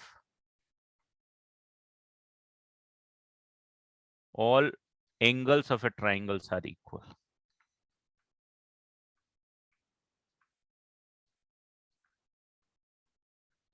तो यहाँ पे जो कनेक्टिव्स आ गया if, then यहाँ पे if and only if। दो एग्जाम्पल समझ में आ गए, जैसे एंड और को कंबाइन करते थे वैसे ही हम यहाँ पे कंबाइन कर रहे हैं। ठीक है, यहाँ पे एक और इंपॉर्टेंट चीज जो आपको नोट करना है, मैं फाइनली नोट भी कराऊंगा, इस this is equivalent to this, मतलब इन दोनों को आपस में एक्सचेंज कर दोगे तो फर्क नहीं पड़ेगा भाई, इसको इसकी जगह आगे पीछे कर दोगे दोनों को तो क्या फर्क पड़ेगा। इफ एंड ओनली इफ में आगे कौन पीछे कौन कोई फर्क नहीं पड़ता, इफ एंड ओनली इफ में आगे कौन पीछे कौन कोई फर्क नहीं पड़ता, इफ और देन में बिल्कुल पड़ेगा, इसमें पड़ेगा। ठीक है, तो ये समझ में आ गया, if and only if and if P then Q. यहाँ पे मैं इनकी ट्रूथ टेबल बना देता हूं आपको, P Q true true true false false true false false, if P then Q, P if and only if Q। इसकी truth table में आपको इतने लॉजिक, आप बोलोगे सर यार ये कैसे हो गया, मजे नहीं आ रहे, कोई बात नहीं, मजे से अपन को लेना देना नहीं है, हमको ट्रूथ टेबल याद होनी चाहिए, है ना। थोड़ी इलॉजिकल ट्रूथ टेबल शायद आपको लग सकती है, डजंट मैटर, दोनों ट्रू है, ट्रू है। ये फॉल्स होगा सिर्फ एक ही कंडीशन में, यहां पे मैं लिख देता हूं, ये फॉल्स होगा सिर्फ एक ही कंडीशन में, जब पहला वाला ट्रू हो और दूसरा वाला फॉल्स। जब पहला वाला ट्रू हो और दूसरा वाला फॉल्स हो तो ही फॉल्स होगा, अगर पहला वाला ट्रू है दूसरा वाला फॉल्स है तो फॉल्स होगा, अदरवाइज भाई साहब हमेशा ट्रू होगा। ठीक है, याद रखना इसमें, if P then Q, if P then Q, if P then Q में अगर दूसरा वाला फॉल्स है और पहला वाला ट्रू है तो ही फॉल्स होगा, अदरवाइज हमेशा रिजल्ट ट्रू आने वाला है। इसके लॉजिक में मैं घुसने नहीं वाला हूं क्योंकि वो इतना लॉजिकल साउंड भी नहीं करता है। ठीक है, देयर आर फ्यू रीजंस, अलग अलग ऑथर अपना अपना रीजन देते रहते हैं, but we are not concern about their reasons. ठीक है, तो इफ पी देन क्यू, पहला दूसरा false, पहला true, then only the result is false, otherwise true। if p then q, ये वाला p if and only if q, दोनों true तो true, दोनों false तो भी true, अगर दोनों एक true एक false तो false। दोनों का अगर सेम नेचर है तो रिजल्ट ट्रू, दोनों का अगर ओपोजिट नेचर है तो भाई साहब रिजल्ट फॉल्स। दोनों का अगर सेम नेचर है तो ट्रू, दोनों का ओपोजिट नेचर है तो false. That is what the truth table of if, then and if and only if.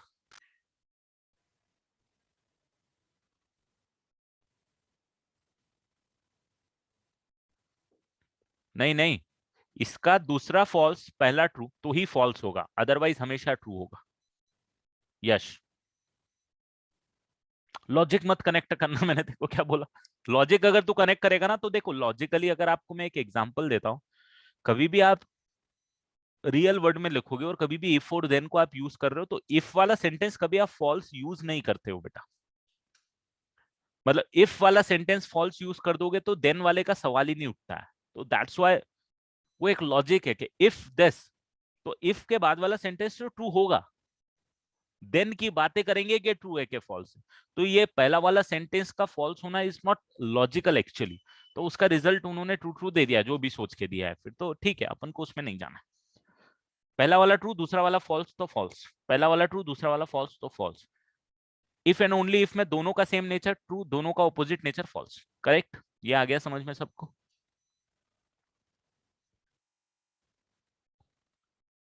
सबसे पहले ये चीज आपको यहां पे पता होनी चाहिए।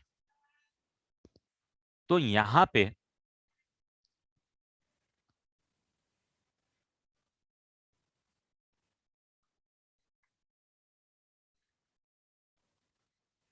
अब आपने ये सीख लिया, इसकी ट्रूथ टेबल बनाना सीख ली, इसकी ट्रूथ टेबल बनाना भी सीख ली, और आपने ये भी सीख लिया कि this is equivalent to this. है ना, इन दोनों की ट्रूथ टेबल सेम होगी क्योंकि आगे पीछे एक्सचेंज करेंगे तो कुछ नहीं, मतलब डिफरेंस नहीं आएगा।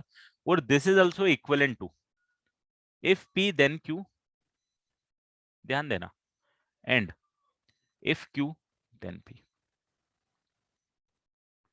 ये तीनों, this is equivalent to this is equivalent to this, ये थोड़ा सा दिमाग में रखना। क्यों इक्विवेलेंट है? क्यों इक्विवेलेंट है? लॉजिकल नहीं सोचेंगे भाई, ट्रूथ टेबल सेम आएगी दोनों की, इसीलिए हमने इसको इक्विवेलेंट बोल दिया है। क्या करेंगे? ट्रूथ टेबल दोनों की क्या आएगी? दोनों की सेम आएगी।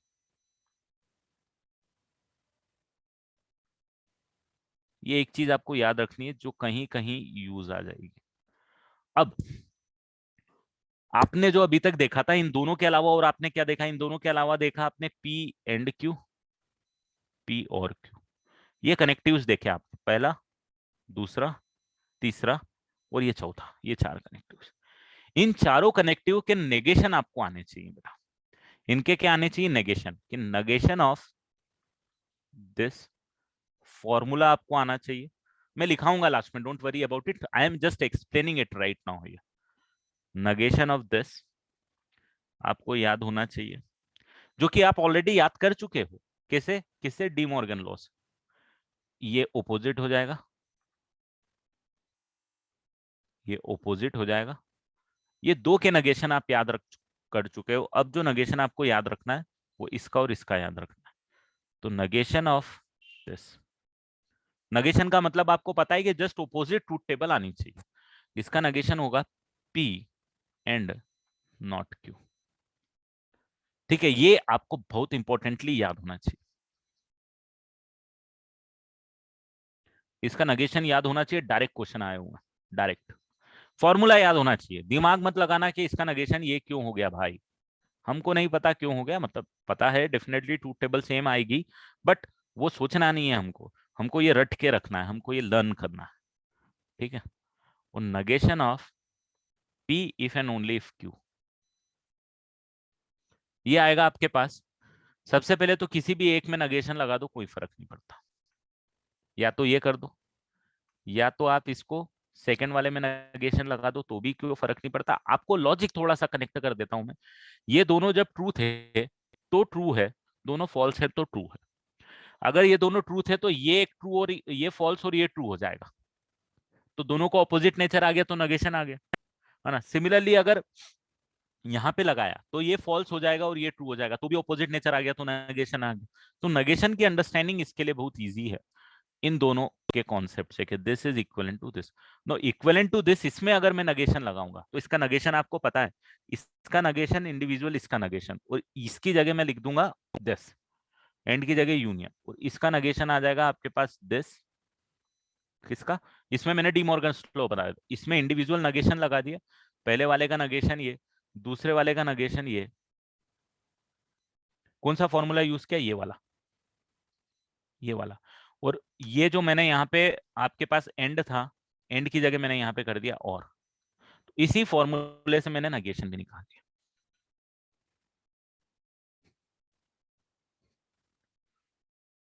ठीक है, तो ये सारी चीजें हैं। अगेन मैं आपको वही वाला चैप्टर वापस बता दूंगा, फ्लैगशिप बैच में चल रहा था, मैंने बनाया था ये वाली सारी चीजें मैंने बताई है आपको अभी, इन तीनों का नगेशन। तो ये मैंने यहाँ पे आपको लिख दिया है, वहां प्रूफ करके बताया है, यहाँ पे मैंने सारे रिजल्ट लिख दिए। तो डोंट वरी अबाउट इट, यहाँ पे लिखा हुआ है। ठीक है, तो ये वाला पार्ट आप पढ़ चुके हो, ये वाला पार्ट आप ऑलरेडी पढ़ चुके थे, ये वाला पार्ट भी अब आप पढ़ चुके हो, ये वाला पार्ट भी आप पढ़ चुके हो। ठीक है, तो ये जितने भी मैंने मार्क्स किए ये सारे पढ़ चुके, ये भी आप पढ़ चुके हो भाई, इसमें तो क्वेश्चन भी कर चुके हो कि वेन डायग्राम से कैसे कनेक्ट करना है हमको, राइट? कैसे वेन डायग्राम से हमको कनेक्ट करना है।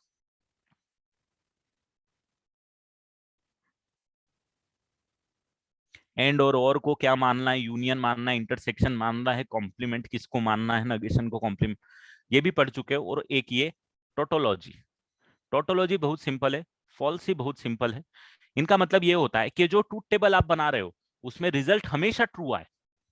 अगर रिजल्ट हमेशा ट्रू आया तो उसको हम लोग बोलेंगे टोटोलॉजी, और रिजल्ट हमेशा फॉल्स आया, मतलब जो फाइनली जिस सेंटेंस का ट्रूथ टेबल बना रहे हो, जिस स्टेटमेंट का ट्रूथ टेबल बना रहे हो, उसमें नीचे सब दूर फॉल्स लिखा हुआ है, तो वो फॉल्स ही स्टेटमेंट है या कॉन्ट्रडिक्शन स्टेटमेंट है। और टोटोलॉजी मतलब उस सेंटेंस जो कंपाउंड स्टेटमेंट है उसका रिजल्ट हमेशा ट्रू है, तो उसको टोटोलॉजी बोलते हैं। ठीक है, यहां तक क्लियर है बेटा सबको? मैं क्वेश्चन कराऊंगा अभी इस पे, बट जस्ट किस तरीके से इनको याद रखना है वो मैंने बताया। टोटोलॉजी और फॉल्सी का मतलब भी आपको पता होना चाहिए। यही स्क्रीन है जो आपको फाइनली याद होनी चाहिए बेटा। ठीक है, लास्ट वाली चीजें जो है वो एडिशनल में अभी करवाऊंगा।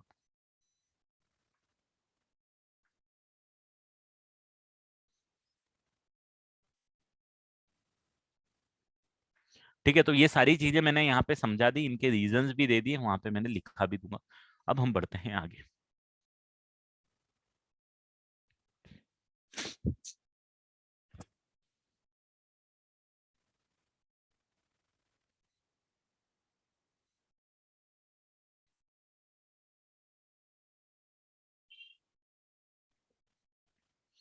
अब जैसे ये वाला स्टेटमेंट है, if P then Q,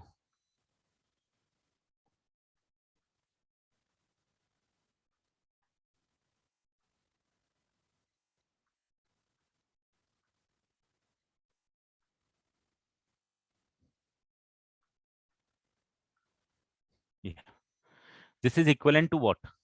first, is it a tautology? Is it a tautology?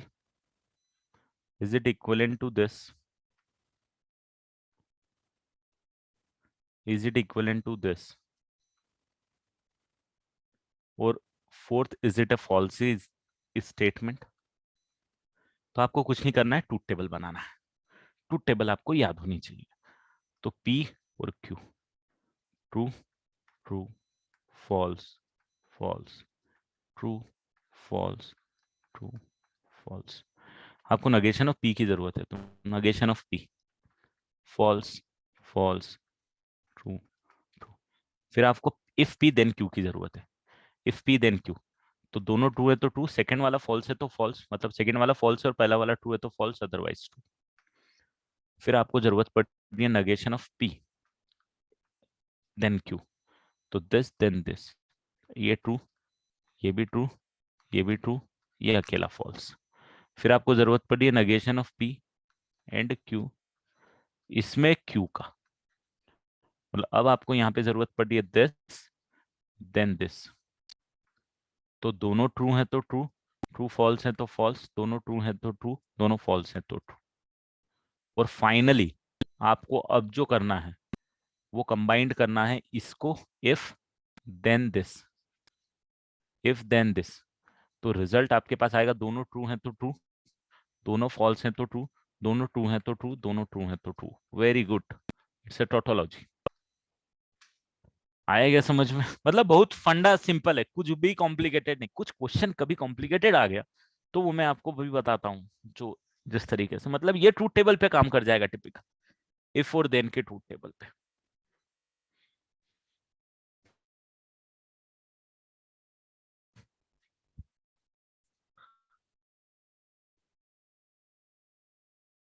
ठीक है, अब चलता हूं मैं आगे। आपको एक क्वेश्चन कराता हूँ प्रीवियस ईयर।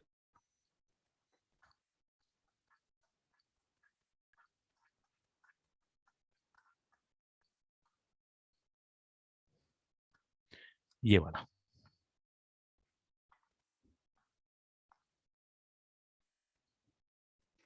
एक पैटर्न ये वाला क्वेश्चन का आता है। मतलब जितने भी पैटर्न आए हुए हैं प्रीवियस ईयर्स में वो भी मैं आपको करा देता हूँ, ताकि अपना क्या टेंशन एकदम दूर हो जाए। ये आप देखो थोड़ा सा, इस क्वेश्चन को आप देखो और मेरे को आंसर बताओ क्या होगा, सोच के बताओ थोड़ा सा।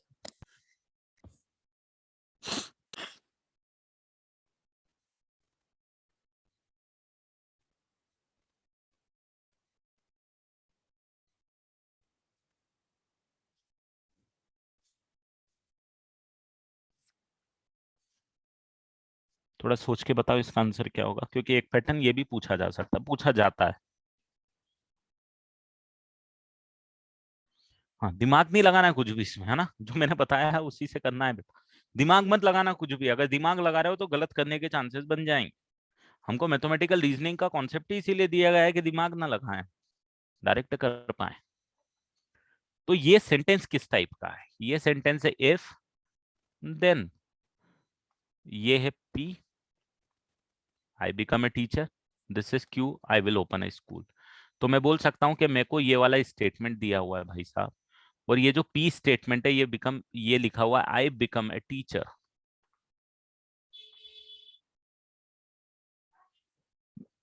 और ये जो क्यू स्टेटमेंट है ये बिकम हो आई will open a school, I will open a school. वो निकालना क्या है भाई साहब? निकालना इसका नगेशन है। तो मुझे निकालना नगेशन ऑफ, इसका फॉर्मूला मैंने आपको बता दिया है, मैंने बोला दिमाग मत लगाना, ये कर लेना। तो इसका जो नगेशन आएगा, इसका पी स्टेटमेंट क्या है भाई साहब? पी स्टेटमेंट ये है I become, if I become a teacher, या इफ नहीं आएगा, अब आएगा I become a teacher only, है ना? क्योंकि पी सेंटेंस है I become a teacher, I become a teacher. ये भाई साहब है हमारे पास, इसको बोलते हैं हम and. And negation of Q, इसका just opposite, I will open a school का opposite I will not open a school, I will not. आपको लगेगा ये क्या बेवकूफी कर रहे हैं या जेई मेंस वाले, बट क्या करें, करते हैं, और हम तो, हमको नंबर से मतलब है। Option second is your correct answer. आया क्या फंडा समझ में, किस तरीके से सॉल्व करना, किस तरीके से इंफॉर्मेशन को यूज कर रहा है?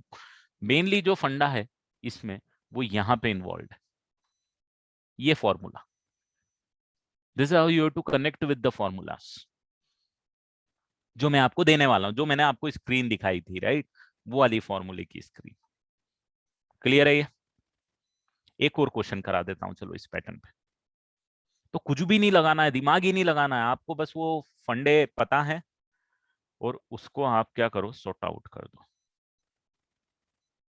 फिफ्थ वाला क्वेश्चन करेंगे। ये भी थोड़ा सा अलग क्वेश्चन है, मतलब इसमें स्टेटमेंट से स्टेटमेंट को डील करना है ना? इस वाले क्वेश्चन में स्टेटमेंट है, पी क्यू आर स्टेटमेंट है, उस स्टेटमेंट से आपको एक मतलब उनके कनेक्ट, मतलब उनके साइन से डील करना है। ठीक है, तो एक ये वाला पैटर्न कर लो। बाकी ट्रूथ टेबल वाला आपको पता है, सेट से रिलेट करके सॉल्व करना मैंने आपको सिखाई दिया।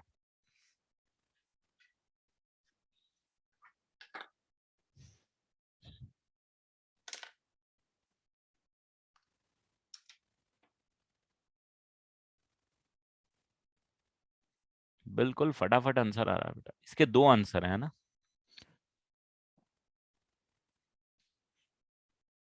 बिल्कुल यश, एकदम सही बोला। आर्यन तेरा भी सही है, एकदम सीख गए तुम लोग ये चैप्टर, अब और क्या।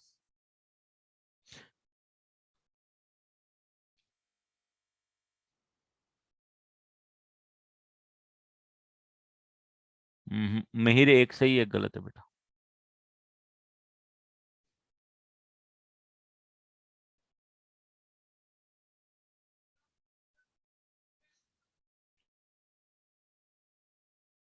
बिल्कुल सही अरिंज है। सोहम सही है तेरा, बट एक और ऑप्शन है बेटा। तो इसको सिंपल आपको करना है यार, आपको नगेशन निकालना है। किसका निकालना है? Suman is brilliant and dishonest if and only if it is rich, if he is rich. Suman is brilliant P, and it is dishonest मतलब नगेशन ऑफ आर, क्योंकि भाई ये ऑनेस्ट है और डिसऑनेस्ट का नगेशन ऑफ आर आ जाए। If and only if and only if what? Suman is rich, Suman is rich क्यों? ये है, और इसका आपको निकालना है negation. This is what they are asking, this is equal to what, whether इन चारों में से किसके बराबर है। तो आप देखोगे सर, देखो सबसे पहली चीज तो ना, ये फोर्थ वाला तो मेरे को आंसर ऐसे ही नजर आ रहा है, क्योंकि सर आपने बोला है कि अगर इफ एंड ओनली इफ में अगर आप इन दोनों को एक्सचेंज करोगे तो कोई दिक्कत नहीं है सर। तो बिल्कुल ही एक्सचेंज किया, क्यों आगे और ये पीछे, क्या फर्क पड़ता है। तो फोर्थ वाला ऑप्शन सही है, करेक्ट। फोर्थ वाला तो ऐसे ही सही आ गया। अब आपको इसके नगेशन का फॉर्मूला मैंने बताया, नगेशन होता है तो किसी भी एक में नगेशन को टिका देना। इन्होंने देखो पहले वाले में नगेशन टिका दिया है, किसी एक में टिका दो, तो मैंने पहले वाले में टिका दिया है। आया गया समझ में? बस खत्म, आंसर ही खत्म हो गया। बट हाँ, ये फॉर्मूला जरूर याद होना चाहिए आपको, negation of if and only if का, इफ एंड ओनली इफ का। तो मैंने एक्चुअली वो कराई इस तरीके से कि कट एंड क्लियर हमको क्वेश्चन होने चाहिए, दैट्स ऑल। हमको कोई लॉजिक से मतलब नहीं है कि भाई इसका नगेश, अगर आप लॉजिकली सोचोगे कि इसका नगेशन क्या हो जाएगा, बहुत डिफिकल्ट है इसको सोचना कि तीन सेंटेंस कंबाइंड है, उसका नगेशन निकालना है। बट फॉर्मूले पॉइंट ऑफ व्यू से हमारा, और यही चैप्टर का एम है एक्चुअली, एटलीस्ट हमारे लिए तो है। मुझे नहीं पता चैप्टर का एम क्या है, बट एटलीस्ट हमारे लिए वही एम। क्लियर है बेटा इतना?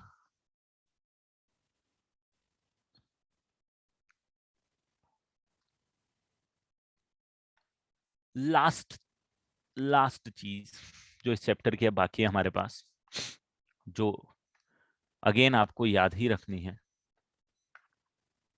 ये इफ एंड देन तो आप सीख ही चुके हो, है ना। इफ देन आप सीख चुके हो, इफ एंड ओनली इफ भी आप सीख चुके हो, ट्रूथ टेबल आप सीख चुके। इसमें क्या होता है, कभी कभी ना इफ एंड देन का ये पूछा जाता है भाई, कॉन्ट्रा पॉजिटिव क्या है, कॉन्ट्राडिक्शन क्या है, कन्वर्स क्या है, किस स्टेटमेंट का? इफ पी देन क्यू का। इफ पी देन क्यू का कॉन्ट्रा पॉजिटिव क्या है?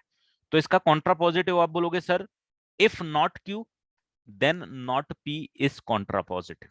इफ नॉट क्यू नॉट, मैं आपको इसका एग्जांपल बता देता हूं, आपको क्लियर हो जाएगा कि क्वेश्चन कैसे आएंगे। ये वाला क्वेश्चन था, अगर इस नगेशन के लिए मुझे देख के देखा था कि मेरे को इसका कॉन्ट्रा पॉजिटिव लिख दो भाई, contrapositive, contrapositive if then का कॉन्ट्रा पॉजिटिव, तो आप बोलते सर कॉन्ट्रा पॉजिटिव का मतलब होता है negation of Q then negation of P, contrapositive of this is this. तो नगेशन ऑफ क्यू क्या आ जाएगा? इसका ऑपोजिट, इसका opposite. I will open a school, I will not open a school, I will not open a school. And definitely if, यहाँ पे if आना जरूरी है भाई, if I will not open a school then आपके पास क्या है? Not Q, not P, sorry not P मतलब I will, I become a teacher, I will not become a teacher, I will not become a teacher.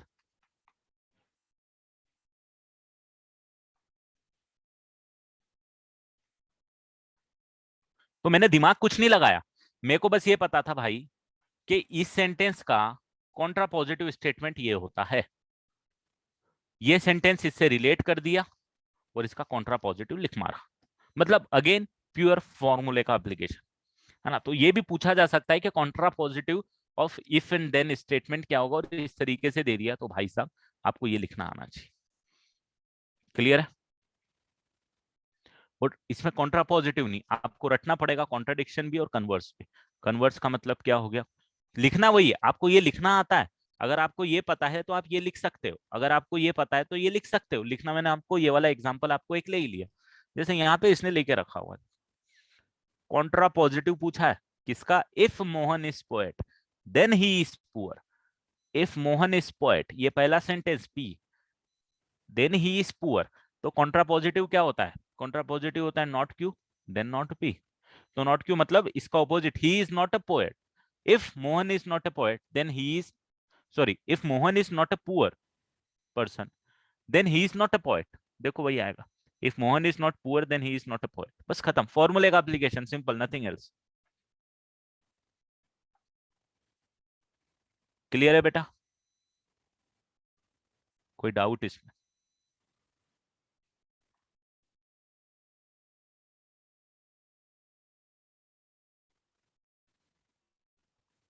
बस इन्होंने कुछ कुछ दुनिया यहाँ पे देखे रखी हुई है। हर एक नोट्स में आपको कुछ मिलेगा, बट हमारे काम का कुछ नहीं। एसोसिएटिव लॉ, कम्यूटेटिव लॉ, कोई मतलब नहीं है। कम्यूटेटिव ये सब आपको जो याद रखना था वो डेफिनेटली डी मॉर्गन लॉ याद रखना है। मैं आपको ऑलरेडी फोकस करके बता चुका हूँ कि इस पे क्वेश्चन आएंगे। ये तो सब, ये तो नॉर्मल ट्रूथ टेबल से आप कर सकते, ये भी सारा मैंने बता दिया है ना। जो जो इंपॉर्टेंट चीजें हैं जो आपको याद करनी है ना, वो मैंने आपको, जैसे यहाँ पे ये समरी, ये पूरी चीजें मैंने लिख दी हैं आपको। तो overall the result is this. Take the screenshot of this, take the screenshot of this. ये जो एक एक चीज लिखी हुई है आपको समझ में आनी चाहिए बेटा। जो भी स्क्रीन पे लिखी हुई है इनको अप्लाई करना आना चाहिए। मैंने हर एक चीज का एप्लीकेशन आपको सिखा दिया है डिटेल में, किस तरीके से करना है। सेट्स को आप यूज कर सकते हो, सेट्स को आप यूज कर सकते हो। सेंटेंस पे ध्यान रखना, सेट्स को आप यूज कर सकते हो कहां तक? जहां तक सिर्फ एंड और इन्वॉल्व है। आप सेट्स को यूज यहां नहीं कर पाओगे, यहाँ पे और यहाँ पे सिर्फ। एंड और जहां तक इन्वॉल्व है वहां तक आप सेट्स को यूज करो, बिल्कुल कोई दिक्कत नहीं है। एंड और में आप नहीं यूज कर सकते हो। देखो टिल मैंने यहाँ पे इसीलिए ये लिख दिया, देखो यहाँ पे टिल एंड और we can use Venn diagram.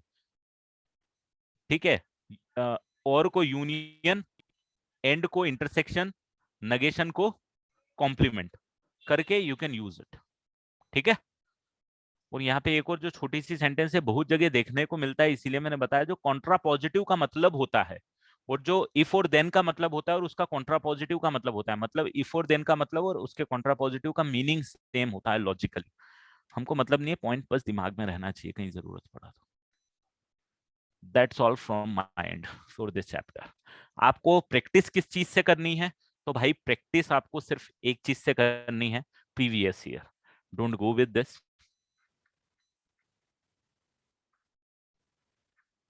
अरे यार ये क्या है? ये अपनी बेंच की बुकलेट, ये मेंस की बुकलेट है, कुछ एक्सप्लेन किया हुआ है इन लोगों ने, बट वही चीजें हैं जो हमने पढ़ी है। इसमें जो क्वेश्चन आपको देके रखे हैं पर्टिकुलर इस चैप्टर में, इस टाइप के क्वेश्चन एक बार गो थ्रू कर लेना, बट एक बार गो थ्रू कर लेना डेफिनेटली सारे क्वेश्चन पे, but previous year is the most important thing. पिछले 5 साल के क्वेश्चन आप लोग सॉल्व करो, आप देखोगे आपसे सारे क्वेश्चन होते हुए रहेंगे। हाँ बुकलेट में भेज रहा हूँ बेटा, एक सेकेंड ना, भूल गया। लॉजिकल रीजनिंग,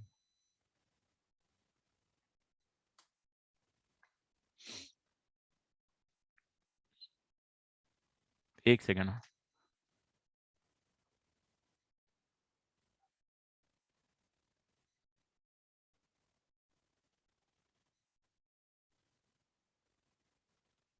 यार चैट में कैसे जाएगी booklet?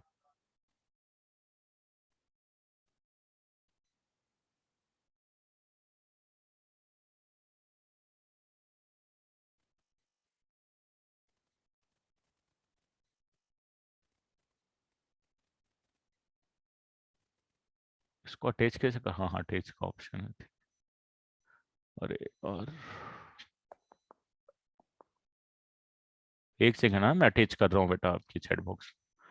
Just give me couple of minutes.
यार अटैच क्यों नहीं हो रही है यार?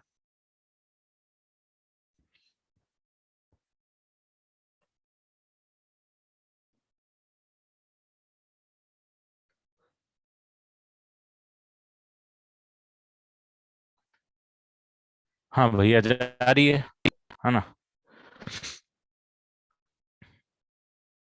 बुकलेट भेज दी बेटा मैंने, you can download it now.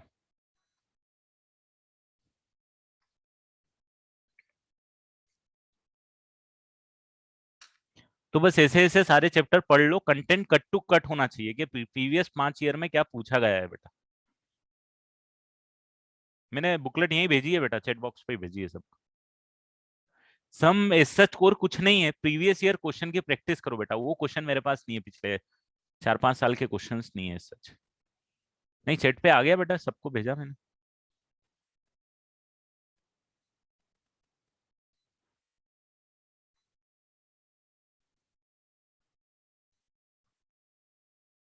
एक सेकेंड, हाँ। नहीं आया क्या? हाँ बोलो बेटा ये। सर आप अंशुल सर वाले ग्रुप में हो ना? मुझे नहीं पता यार, बहुत टाइम से यूज नहीं हुआ।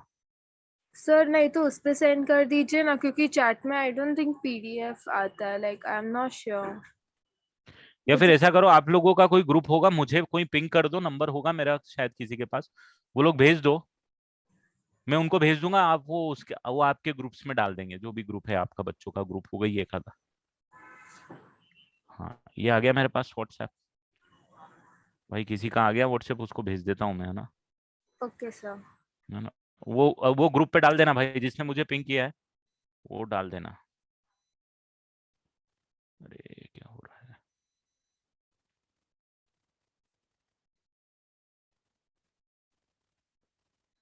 और स्टेटिस्टिक को भी बहुत अच्छे से करना बेटा, कट टू कट रखना जेई मेंस, ताकि अपन को। भेज दिया बेटा,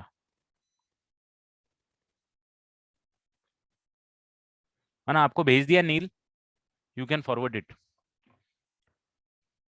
सिमिलरली आप स्टेटिस्टिक को भी रखना बेटा, है ना? स्टेटिस्टिक भी कट टू कट होना चाहिए आपका।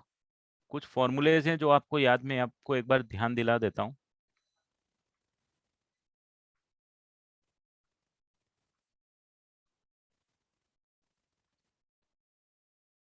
ये जो फॉर्मूलेज हैं कुछ,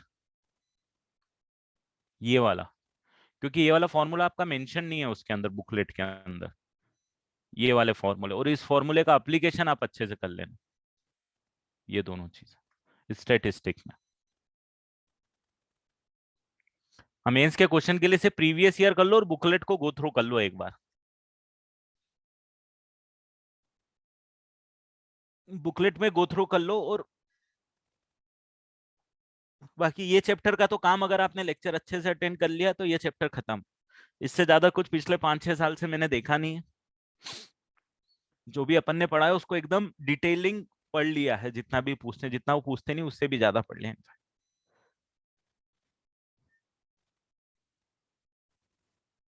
ये वाले की रिकॉर्डिंग मैं नील आपको ही भेज दूंगा, ये वाले आज के लेक्चर की रिकॉर्डिंग। नहीं नोट्स की कुछ और जरूरत ही नहीं है बेटा, नोट्स तो सिर्फ यही है जो मैंने आपको बोला आज का भी। कहाँ गया ये वाला?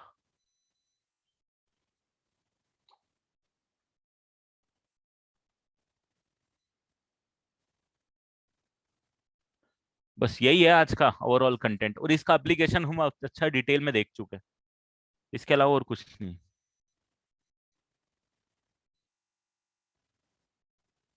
ठीक है, चलो देन मिलते हैं नेक्स्ट क्लास में।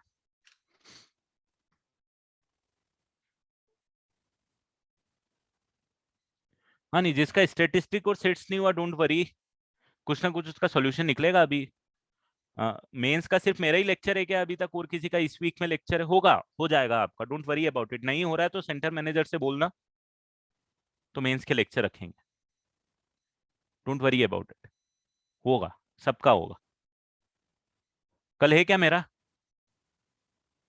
कल मेरा है आपकी बैच में? एक second, let me see the recording, मेरा टाइम टेबल में देख लूं। Tomorrow is Thursday right? या कल एक और लेक्चर है ना अपना 7:30 to 9:30, तो एक चैप्टर में करा दूंगा आपको, उसमें रिलेशन करा दूंगा। रिलेशन रिलेशन किसी का नहीं हुआ तो कल रिलेशन करा दूंगा। अरे भाई परसों भी है तो डाउट्स नहीं लूंगा, फिर कुछ करा दूंगा। परसों भी कुछ करा दूंगा, डाउट्स नहीं लूंगा। मैं वो नील को भेज दूंगा, वो सबको भेज देगा फिर।